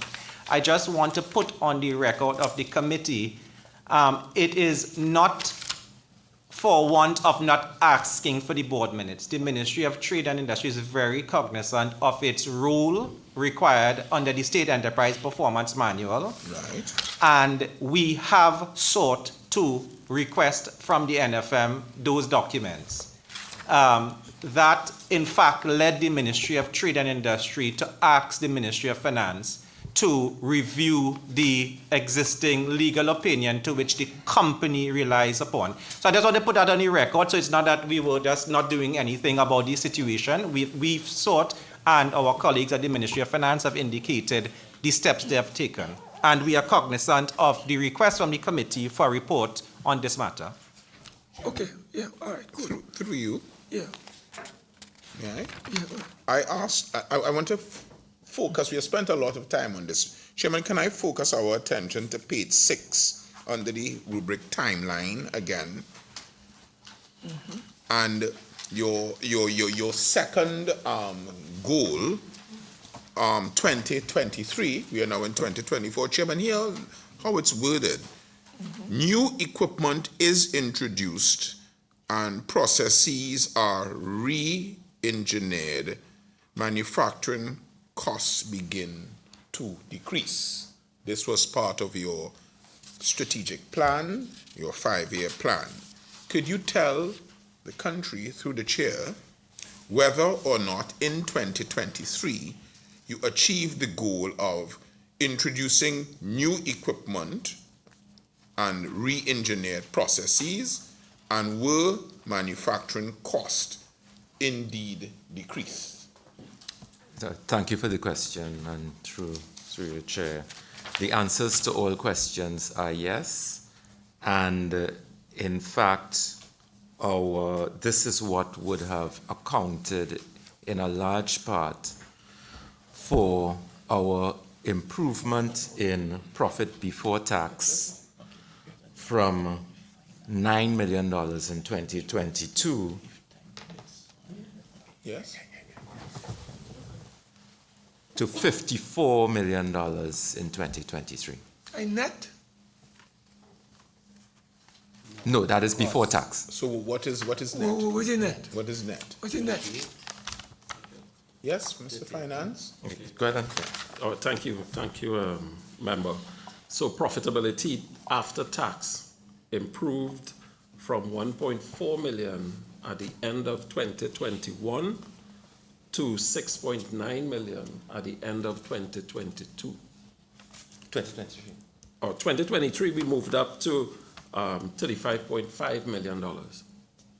And you were saying that is, have you done your audited report for 2023? Yes, of course. Yes. Chairman, but these results are published. That is not under review today. Could you provide that to the committee, please? Sure. At some point in time? Of course. Yes. And Chairman, maybe if we look at page 6, question 16, I'm just saying, the answer under question 16 may be one of the reasons, Member Parry, why they are being a little reticent in disclosing. But we live in a sophisticated world where things can be achieved in a way that brings satisfaction, because the State Enterprises Manual is not a document to be ignored. We agree on that, yes? Absolutely. Mr. Alexander, we Yes, agree on that? definitely so. So Definitely. could you try to be in alignment with that manual, please, so as not to cause disquiet? Chairman, I accede to you, and if you will allow me, when you finish, one final area. I know 12 o'clock is our deadline. No, we're going 12:30. 12:30? Yeah. Well, right. May I ask Mr. Mitchell and Mr. Alexander, could you supply this committee with the name of the firm or consultants that have been recruited and the period Sure. that you all have recruited them and the cost? Absolutely. At the cost. Yes. Right? And when I asked the question about your internal auditors, I think it was Mr. Ross who said, or either yourself, that they left or something like that. What's that effect? I'm not too sure. She left. Resigned. Resigned. She got a better job. She got a better job. Were any auditors made redundant at any time by the National Flour Mills? Were any auditors, internal auditors I'm talking about, fired and No, never replaced? Or I'm just trying to clarify. Yeah. Let me see if I could clarify that. No auditor was made redundant. We had 2 staff members there in the department that we had looked at to try and see if we could have used one of them to replace the then auditor. We did not even only rely on our own internal knowledge of the area. We asked expert advice, the person who was holding on for the time being and dealing with these 2 people when the auditor resigned. And they were of the opinion that none of them were able to take the job. Further than that, they were complaining as well about plenty problems with both of them. We have offered training, we have done all kinds of things to no avail, Chairman. We don't want to seem to be criticizing any individuals. I want to stay clear of casting aspersions on people whose reputations may be affected. But the chairman's question to you, sir, is a different. You've answered fully. His question is, and follow so you can answer the question. You know that redundancy arises when there's surplusage of labor in a particular job, right? I think I think he asked whether the auditor was made redundant. No, auditor. Any auditor, because in other words, No auditor was made redundant. So then, hold on. I said that. When you outsource, yes, because that's what you have done with your audit function, hasn't anyone been replaced in the performing of that function? Because if that happened, then that in itself is a redundancy. Am I not correct, Chair? In all IR practice. So that's the question. And has that happened? Two redundancy were made. So the answer is yes. So Mr. Alexander, what I'm saying to you, take it that we understand everything and we are on top of it because we read all your documents. Yeah. And so your answer is yes. And was that at a cost to the organization? Yes. Definitely. Could you put that in writing for us under confidential cover? Yes. And then when you are responding to the chairman's request in writing about the firm, yes, you advance that the cost of the function seems to be more cost effective than what was available.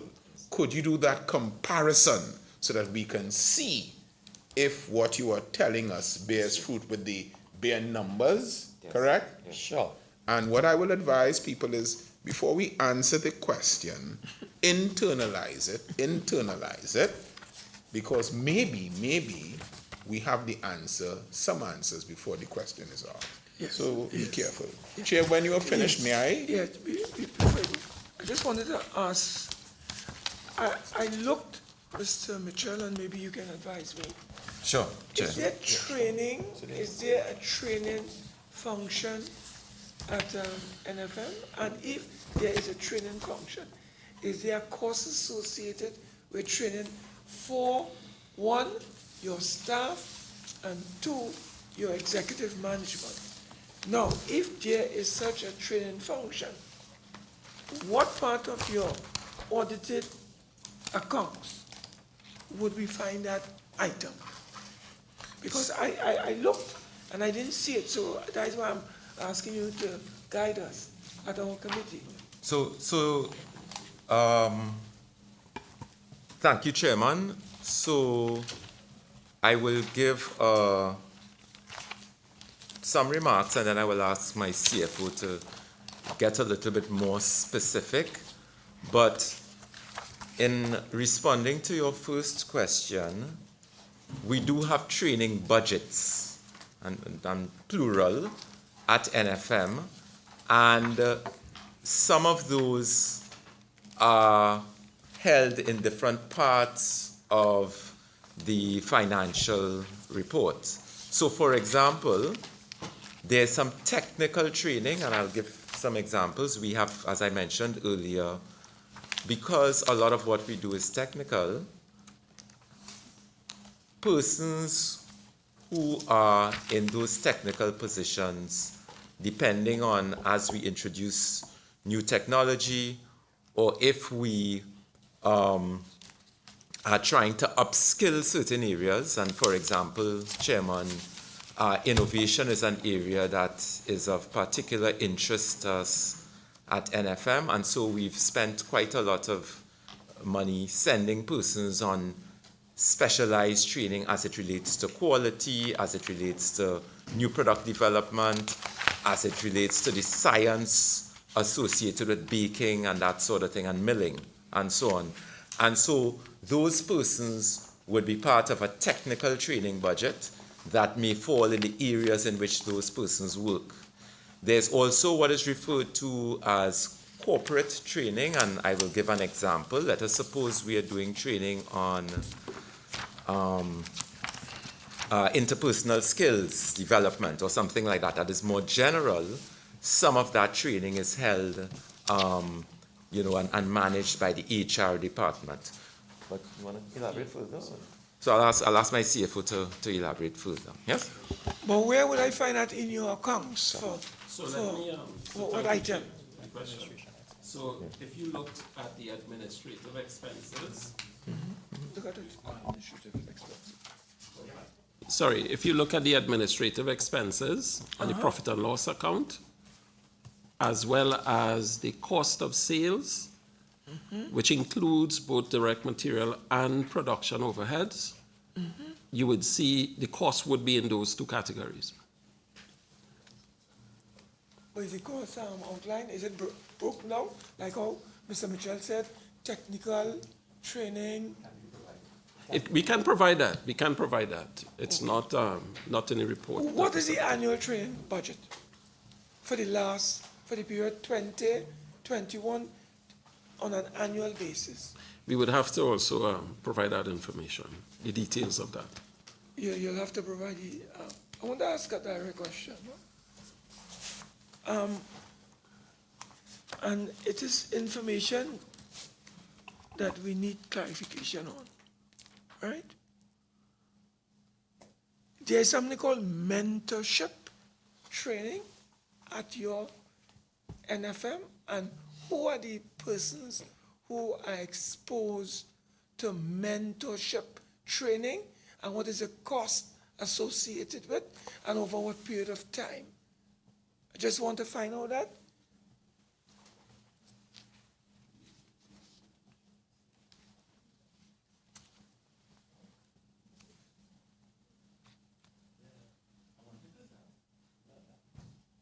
Chairman, forgive me.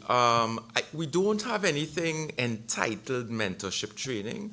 What we do have is leadership training for our managers. We also have a graduate trainee program. So I don't know if that is, sorry for not, but we don't have anything that is referred to as mentorship training, specifically called that. Has the National Flour Mill spent over $500,000 in the last few years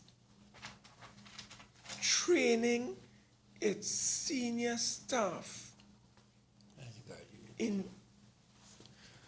Do you know of a company called Inspirational Lab located in the United States? I know of the company, yes. That provides training. And the reason why I'm asking this, I would like to know why we, NFM, is spending $500,000 outside of Trinidad and Tobago, where we have a foreign exchange currency crisis in this land, to an American lab or company called Inspirational Lab for training of senior managers. And I would like to know, as chairman, whether the CEO is aware of this and whether he in any way has benefited from this particular experience. That is what I would like to know. And I'd like to know if the figures before me is correct or incorrect. Have you spent over $500,000 in the last 4 years in training for certain categories of personnel, including the CEO, involving a foreign company called Inspirational Labs that is located in the States, using our scarce foreign exchange? That is all I'm asking. And whether you can explain to this committee what are the benefits the company has derived from that, and how is that reflected in its bottom line in terms of profits, as the case may be. Could you explain that? So, Chairman, we will provide that information to you. I have to check what the costs are and so on, but there is such a company that provides services to national flour mills. So there is such a company, and you cannot, would the CFO be able to indicate what has been, first of all, how long have we engaged that company, and how was that company engaged? Was it through a competitive bidding exercise, or was it through a sole selective process? Can you advise? Can the CFO advise? Can Mr. Ross advise? So usually services like that we go through a process where we would examine who are the providers that can give us the service that we want, and we would make a selection. The chairman is not asking a usually question, you know. This is a specific question as it relates to a specific entity that's been engaged. May I suggest that in order not to say anything that may be inaccurate, that you and your financial officer and your corporate produce that in writing so that we can get a sense. But I come to the question, Chair, that I was about to engage the NFM on, which is this. I looked at your risk, Chairman. Can I ask us to turn to page 11, question 41 of their responses? And I have seen here about your risk management strategies. Mr. CEO and Director, I need your undivided attention for this issue, including your corporate secretary, please. Now, my question to you is as follows. I see that you have a risk management policy, but that was developed in 2022. In light of the procurement handbook, which also I see was in 2022, you are aware that there have been new procurement laws that have been passed and proclaimed in Parliament in 2023 and 2024. As it relates to your risk management, and it is directly related to the question asked by the chairman, have you updated your procurement handbook and guidelines in keeping with the legislative amendment? That's the first question. Maybe you should let legal take that. Honorable Member, yes, the procurement handbook is currently being updated in light of the latest amendments. So we're expecting that exercise to be completed shortly. So then this one, the one of 2022, which we have read, it is, I don't want to use it, I wanted to use neutral language. It is, I don't want to say outdated, but it will be updated, yes? Yes. That's the first question. But Chairman, may I ask you to turn to the first appendix to their submission. In your appendix, which is your risk management policy, I see, I think, Chairman, it is the second appendix, and it is at page 11. You all are there with me? Page 12 of 19 under 9.3.2, the Risk Management Committee. Is there in existence now a risk management committee at the National Flour Mills?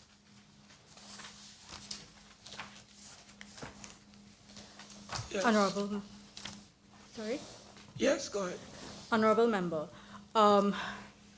the Executive Management Committee is effectively functioning also as a risk management committee. The work on establishing an enterprise-wide risk management system is ongoing. We are currently in the process of developing our risk appetite statement and our risk profile. How soon then? So I guess the first answer is no. If I'm being generous, I think it will still be no, that the committee, because at page, you have the structure of the committee here. To us, you must take it that we read everything, all right? So this committee is not in existence, as purported by you here, yes? How long can this committee expect this committee, which is the Risk Management Committee, to be established within a short period of time? You agree that that's an important committee of the board, particularly now that you're going into new markets and new products. How long will that take to materialize? Sorry, Honorable Member, can I just clarify? You said Risk Management Committee of the board? No, the Risk Management Committee for the flour mills, yes. Yeah. Okay. There's only one committee. Okay. So our executive management committee will also function as a risk management committee. I understood that. And it will report into the Audit and Risk Management Committee of the board. So we've started putting the structure in place so that there is a flow of effective monitoring of the risk affecting the entire organization. But you agree that that is important now that you're embarking on a Yes. different realm, yes? Yes. I then come to my next question in light of what has happened with your audit function. Under 9.36, which Chairman is at page 14, does your external auditor, your independent contractor who provides that service, we are not going back to it, it's legal, does that independent contractor undertake the responsibilities outlined in points 1 to 4, develop and oversee a risk-based internal audit program for risk processes? You there with me? Yes. Chairman, you there? Audit the risk processes across the organization against the organization's approved risk management process methodology. Receive and provide assurance on the management of risks and report on the efficiency and effectiveness of internal controls. Honorable Member, yes. The internal auditors, their work plan, their annual work plan is based on a risk assessment of the organization, and that was done for the audit plan for 2024 and 2025. And their work plan will take into consideration assessing the effectiveness of internal controls throughout the organization. So the audit plan, the areas of the business that will be audited during the audit period is based on the assessment, what they consider to be the highest risk areas. On the plan for 2025 would be reviewing the risk management function at NFM.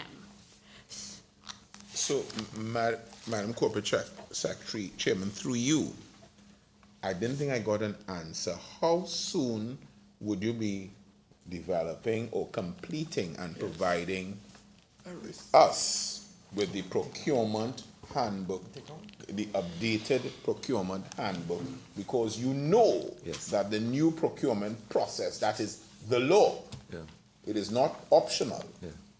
How soon would you be providing that updated report to this committee? And I think I noted somewhere it is either people around the table would have either done the risk management or the procurement. I saw your signature, Corporate Secretary, and either one, it could have been both. No, I saw another person on this, but you certainly did the risk management. I saw your signature there. Could you tell us how long, Chairman, through you, will we be getting an updated version of this which will be in compliance with the new law? Yes, ma'am. Honorable Member, we've set a deadline of the end of this month to get the updated handbook. We have engaged some support to ensure that it is aligned to the legislation. Through the chairman has asked me to ask you to provide it to us on or about the first week of December 2024. May I just follow up on an earlier question I raised, Mr. Scotland? Yes, Chairman. Mr. Mitchell, I do not know why, and you will have to advise us, information on traveling that you sort of explained a short while ago with your innovative approach to National Flour Mills. It takes your people out of the country. So there's a traveling expense that you have to incur. And then we also spoke about training, which you said you are going to supply. Why, when we go to your 20, members, may I ask you to look at the 2022 report? That is the consolidated financial statement. And I am looking at page 61.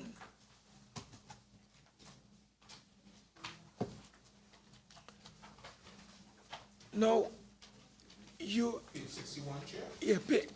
Yeah, from No, Chair, I have it on page 59.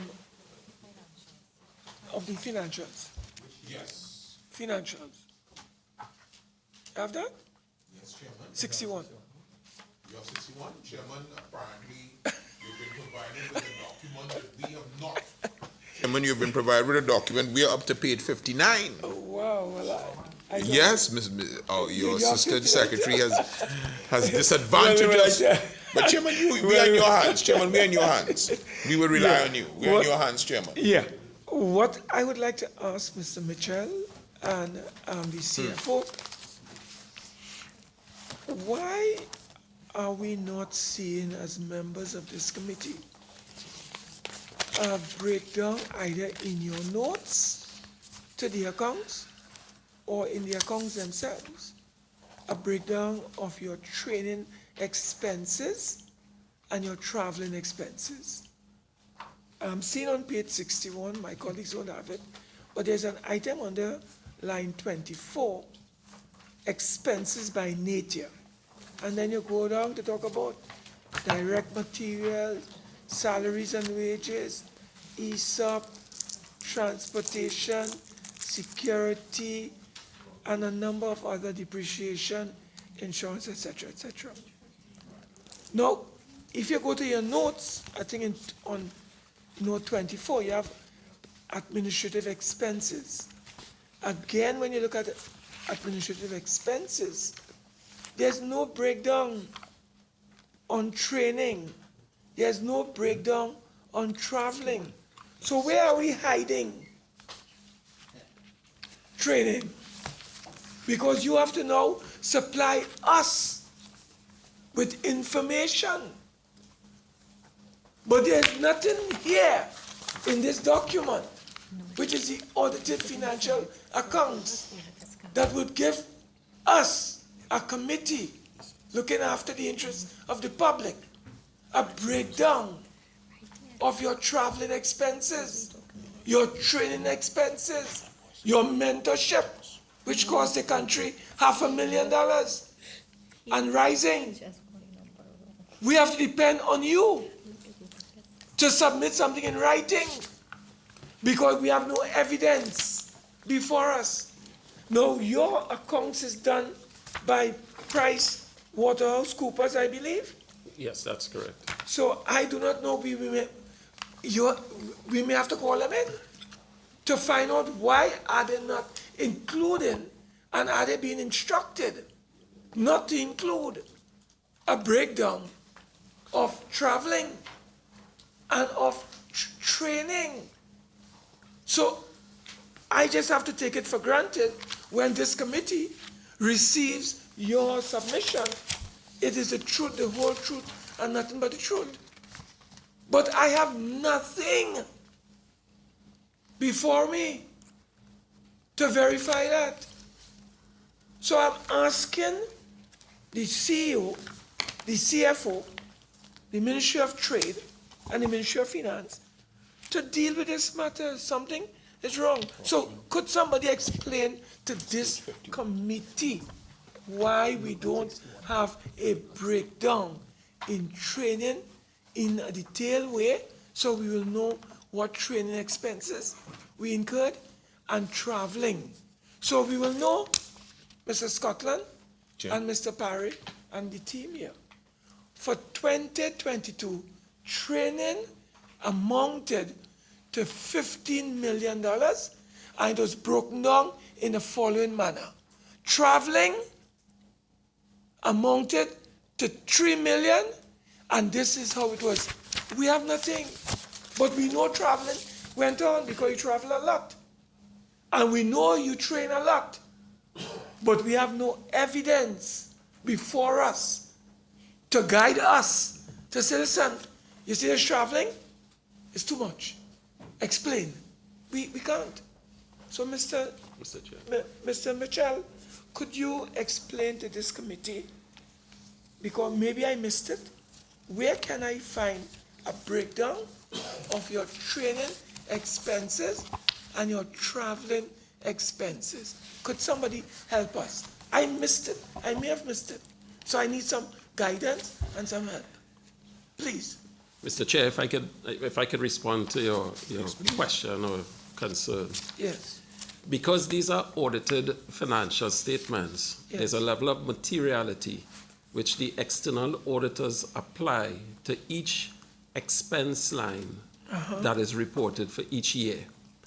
They conduct a very detailed audit where they go through not only the amount spent for the year or the month, they also look at invoices, they look at the procurement process as well as the supporting documentation that supports the expense line.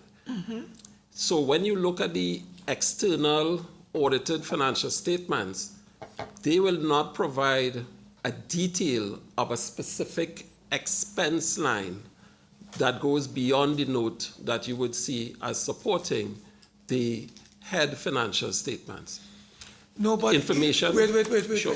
Even like, for instance, the item. Let's say traveling. Just traveling as an item, not a detailed breakdown. Sure. But traveling Sure. and training, we should be able to have an item in the consolidated accounts saying, well, traveling for the 2022 fiscal period or audited period would be X dollars. I am asking you, Mr. CFO, where can I find this in this document? So that level of detail you will not find in that document. You traveling? I'm not asking for detailed No, breakdown of traveling. Understood. I'm just asking for a figure. Traveling for 2022 is X dollars. They wouldn't provide that? No, okay, so we will provide all the information to the external auditors in minute detail. Okay. Down to the level of the invoices Right. paid, vendors' invoices, purchase orders, etc. The auditors then provide first the summary financial statements and notes to the accounts. In determining the notes to the accounts, the auditors will provide their own judgment as to what level of detail dependent on the materiality of the item. So if in their expert opinion, the level of the materiality of the item doesn't warrant separate disclosure, they will not disclose that. All right, Mr. CFO, just provide us the details Certainly. in writing on your traveling for 21, 22, and give us what has happened in 23, because that has passed. Yes. By the way, when is your financial statement for 2023 coming before us? Have you submitted it? Mr. Chair, yes, we've submitted to the Ministry of Finance. Okay, cool. All right. So I'll ask Mr. Paré, then Mr. McClatchy, then my colleague, Mr. Scotland, because I know they have been waiting for a little while now. So, Mr. Paré, you take the floor. Sure. Mr. Valentine, I just want to ask, in terms of, does NFM receive any type of subvention, financial input from the state in terms of your operation, taxpayers' money, in other words? Yes, so NFM receives an amount of $400,000 per month that is under an agreement to maintain the Carlson Field rice mill facility, inclusive of the buildings, the equipment, as well as the people who are currently located at Carlson Field. Now, the reason why I ask, it's because of the statement that was made by Mr. Alexander in terms of, and I appreciate the fact that whatever material is presented to one shareholder, you have to present it to others, and there may be trade secrets, there may be, advantages that you have to use with your competitors that you can't put out outside. Sensitive information. Now, the reason I'm asking that is for this committee's consideration. If NFM is a state enterprise by virtue of the injection of taxpayers' funds for whatever it is, then strict adherence to the state enterprise manual, to me, is important. Whether through legislation or through specific instructions in terms of the reporting mechanism, I think that is critical. If it means that the hybrid of NFM being both a state enterprise and then you are a publicly traded company in a very competitive market, AGMs offer reports to everybody. So there is a common report that goes to every shareholder at the end of the day. So perhaps in terms of the recommendations, Mr. Chairman, to solve the problem of the reporting issue to line ministries, perhaps we need to deal with that frontally, specifically the fact that is either we adhere to the manual or we not. And I think we need to make a decision on that. And I have one question, Mr. Valentine, coming off the 2022 financial report that you have submitted. And this is specifically around what they determine in terms of report, high gearing and debt levels. In 2022, in terms of the reporting, this is the financial statements indicate a significant reliance on debt financing with a high gearing ratio in 2022, which that in itself signals the possibility of liquidity risks and so on. The question that I have is, we're in 2023, 2024, heading into 2025. Is that an issue in terms of short-term debt financing that was red flagged in the 2022 financial report? And if it is, what measures would have been put in place to address the company's reliance on those short-term debt? Because obviously that could raise a lot of issues going forward in a very volatile economic condition that we are in today. So I appreciate the question. So in 2021, 2022, there was still a reliance on debt to fund NFM's operations.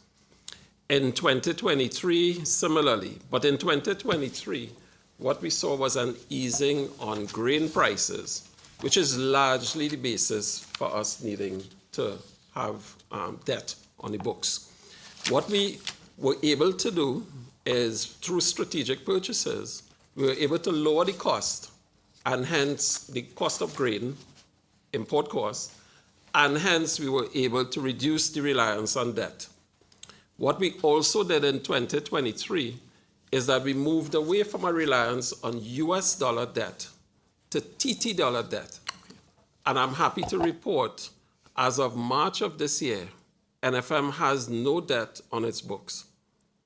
And that is largely because of the overall performance of the business, which you will see in terms of the profitability of the business, having grown to $35 million from $7 million between 2022 to 2023. In 2024, just building on that, we have taken a position that we will avoid debt as much as possible. Our current gearing is nil, and in order to support short-term investments, which we have to make in new plant and equipment, we are seeking to do that through normal operating cash flow. Last question, Mr. Chairman. There's an article in today's newspaper where your new chairman, Mr. Mohammed, indicated, a very, very informative article, by the way. He indicated that there was a 10% revenue decline in 2023-2024, down from 431 million to 386 million. Now, taking into consideration what you've now said and the issues around debt financing and the improvements and so on, is there anything specifically that you will have encountered at NFM that would have thrown this 10% revenue off to what the current situation is today? So I will take, if you don't remember, Chair, through you, if it's okay, I would like to take this question.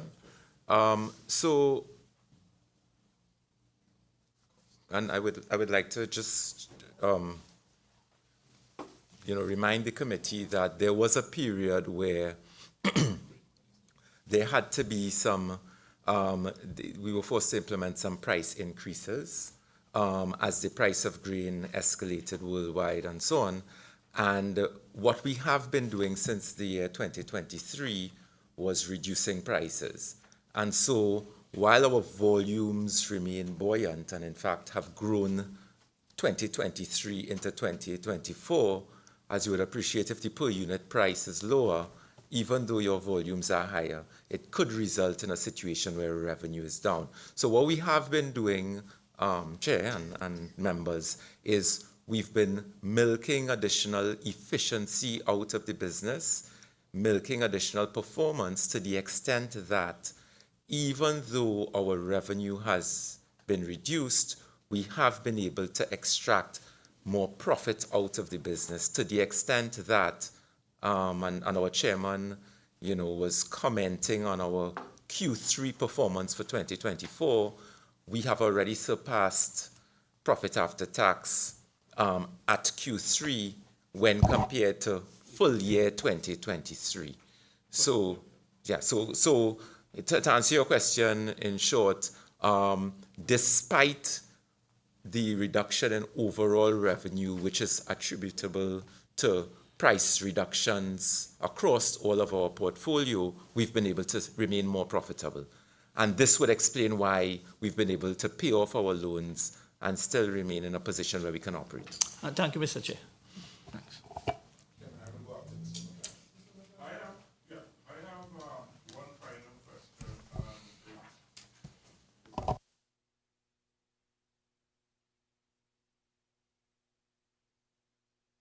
When we all return to our respective seats.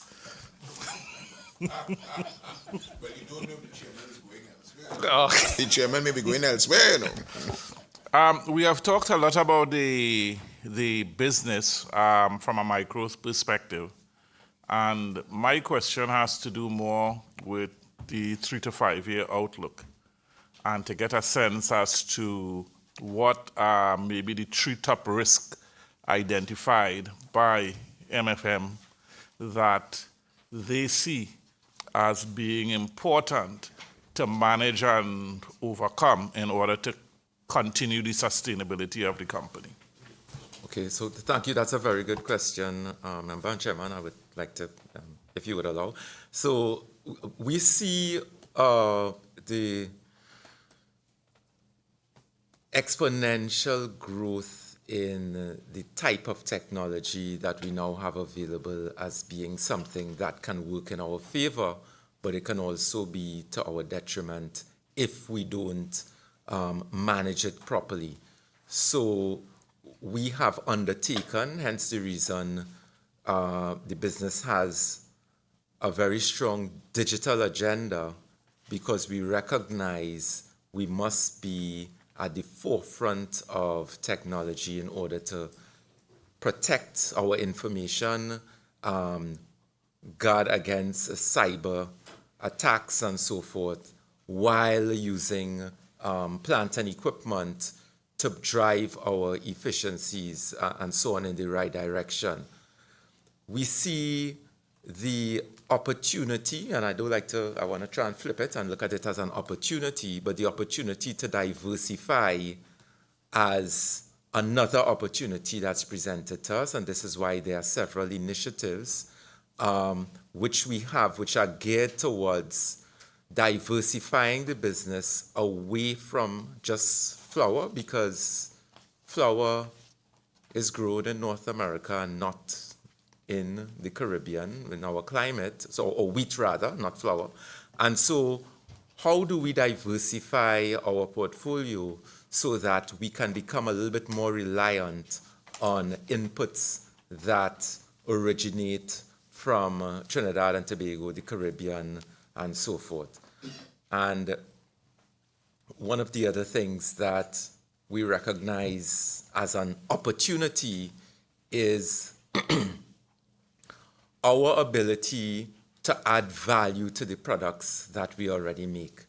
And so if you go on a supermarket shelf, you will see a proliferation of imported goods from North America and other parts of the world that are value-added products, cereals, ready-to-eat offerings, and so on. And so if we can get a little bit closer to that space, what it means is that we can get involved in a little bit more import substitution and provide high-quality goods to the people of our country and our region that would stave off that need for additional foreign exchange. Thank you. My final question, I know time.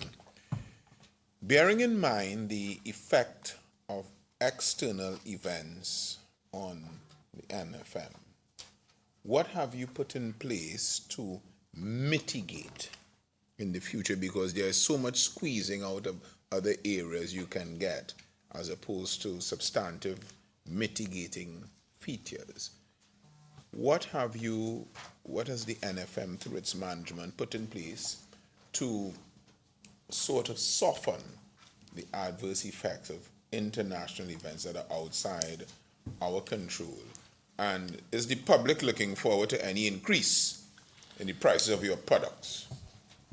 So I will answer the easier of the two questions first, remember, with your permission, Chair. So we have undertaken to manage, and this comes at a cost, Chair and Committee, to manage our inventories in a manner such that in the event of any sort of mishap or situation arising, we consider ourselves to be that entity that must be able to keep the people of Trinidad and Tobago fed for at least a period of 2 months. So we manage higher inventory levels than would be considered optimal at times, because we want to make sure we have that level of safety stock. We've also done work to ensure that we can increase our ability to hold raw material storage and so on.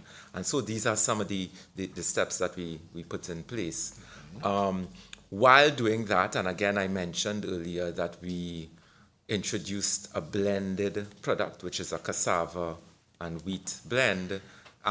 It demonstrates us moving into a direction where we are more prepared, or where we are embracing the use of material that is indigenous to this part of the world. So that is how we try to treat with those things. Unfortunately, Member Minister Scotland, at the moment, cassava flour is still more expensive than wheat flour, right? So it will take us some time to get the prices down. And I can answer you on your second question. There's no intention. We have no intention to increase prices to the people of Trinidad and Tobago. But again, we do not control the price of wheat on the international market, but we do our best to insulate the people of Trinidad and Tobago and our customers elsewhere in Caribbean. Chairman, it seems that the answer, the public can take it, that there is no intent in the near future. That is the word of the CEO. We will hold you to your word that there will be no increase in the prices of commodities provided by you. And I remind you, sir, that the flour mills is in the heart of the constituency that I have the honor to represent. That's all I would say. Chairman, I'm very grateful to you. I just have one or two small questions before we wrap up. One, in terms of safety, Mr. Mitchell and Mr. Alexander, could you indicate to this committee whether the NFM is fire compliant in terms of the fire service? Do you have an up-to-date fire service certificate that would show that you are compliant, so that in the event of any untoward, you would be yes. Okay? So the short answer, Chair, is no. We do not have a fire certificate at this time. We've been working assiduously to address the gaps as we have been meeting with the fire services and doing gap analyses. And so we actually have a very active action plan where we are closing out those items, and we have a very aggressive timeline where we would like to reach out to the fire services by Q1 in 2025 for them to come in and do and further assessment, and we trust that by then we should be able to get our certificate. How long have you been without that certificate? Do we have a... Chairman, I don't know that since my tenure we've not had one, so it's something that we've been working on for quite some time. Now, you would know that this is a very expensive operation. Yes. That is NFM. It's maybe, what is the total asset base of your company? It's billions? No, hundreds of millions. Hundreds of millions, Yes. right? So if we could spend, and I would imagine, with the food, SQF? The SQF. Yes. Right. Yes. I'm sure you're spending millions on that. Millions have to be spent on that.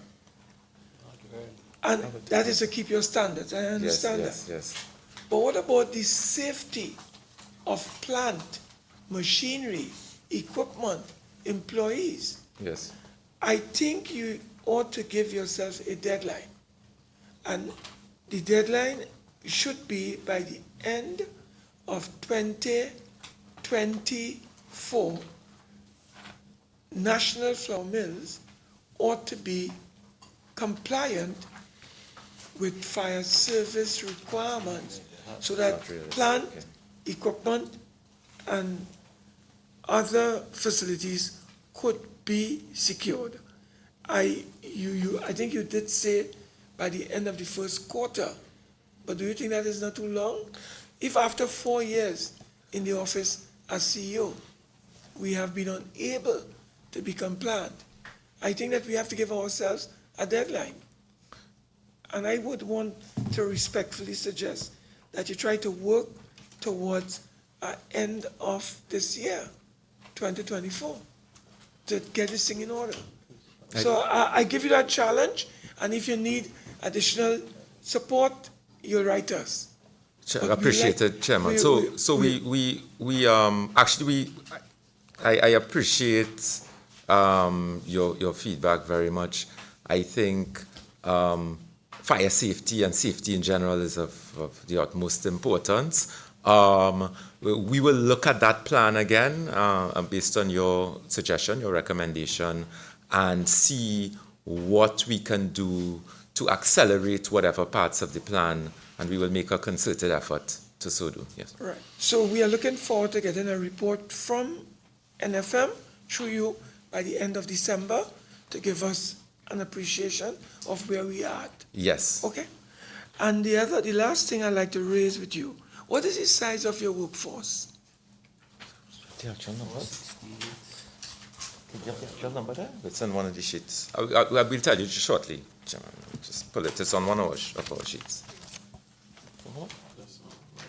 Either 463 or 464?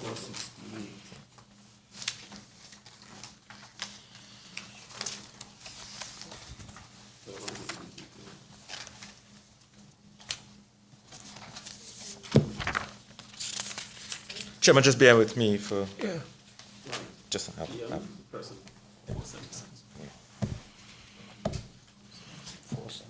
So, Chairman, the current size of the workforce is 476 employees, and that is as at Q4 2024.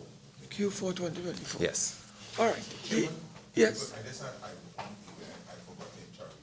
Chairman, normally, and I want to say this neutrally, I think there are some issues. The Chair has raised several issues, but Chairman, it would be remiss of us, this committee through you, if what the CFO, and we have no reason to doubt, and the CEO of Flour Mills is saying is correct, that they are debt-free at this stage, I think respectfully that is something that ought to be commended and encouraged, and I just want to put that on the record.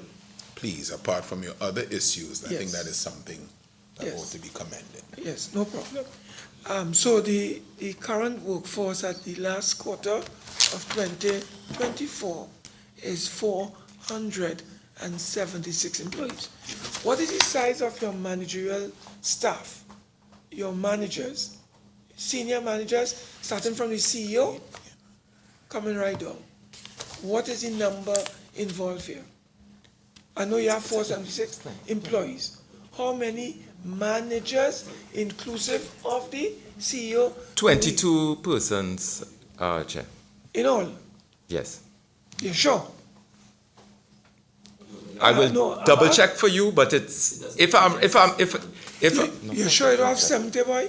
No, I'm pretty sure. I'm You sure? absolutely sure it's not 70. So if it's not 22, it's 23, somewhere around there. Do you think that in terms of the ratio, Yes. it's a good ratio? No, it's not.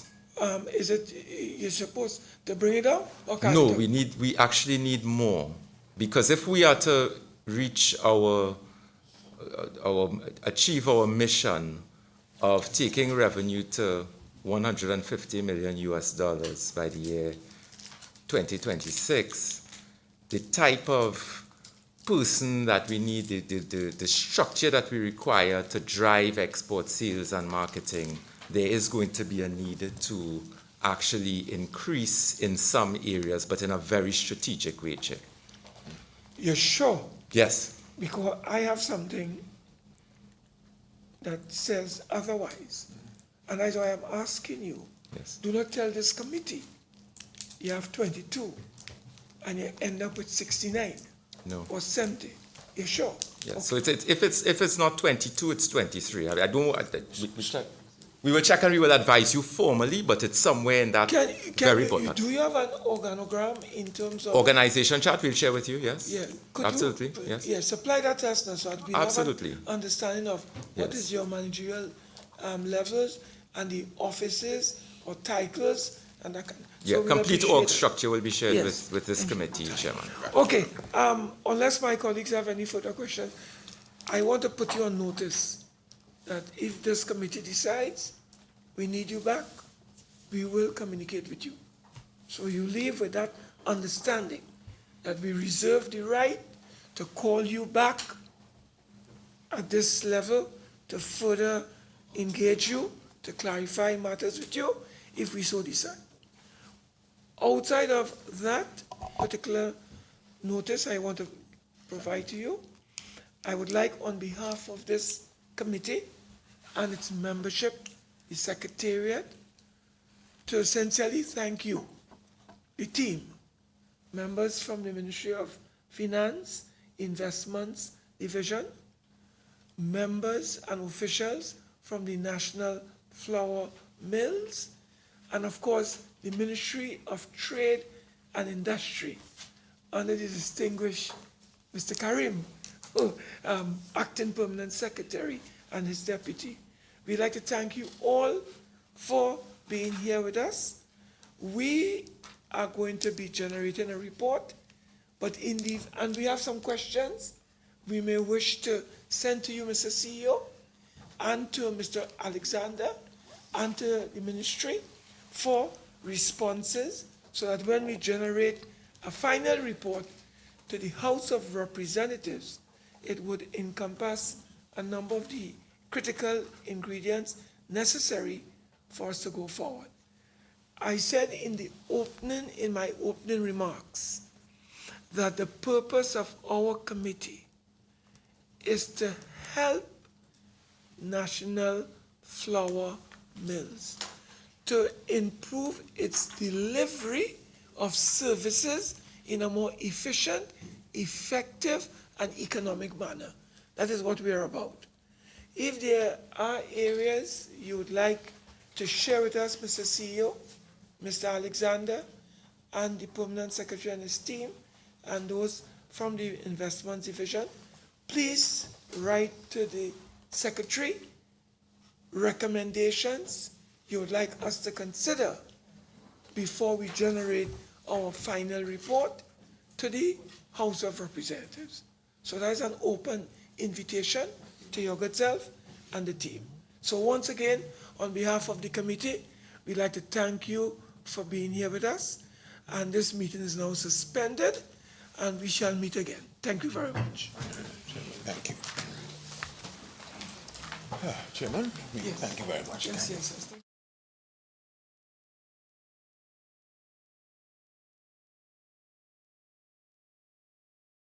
You have? No, I'm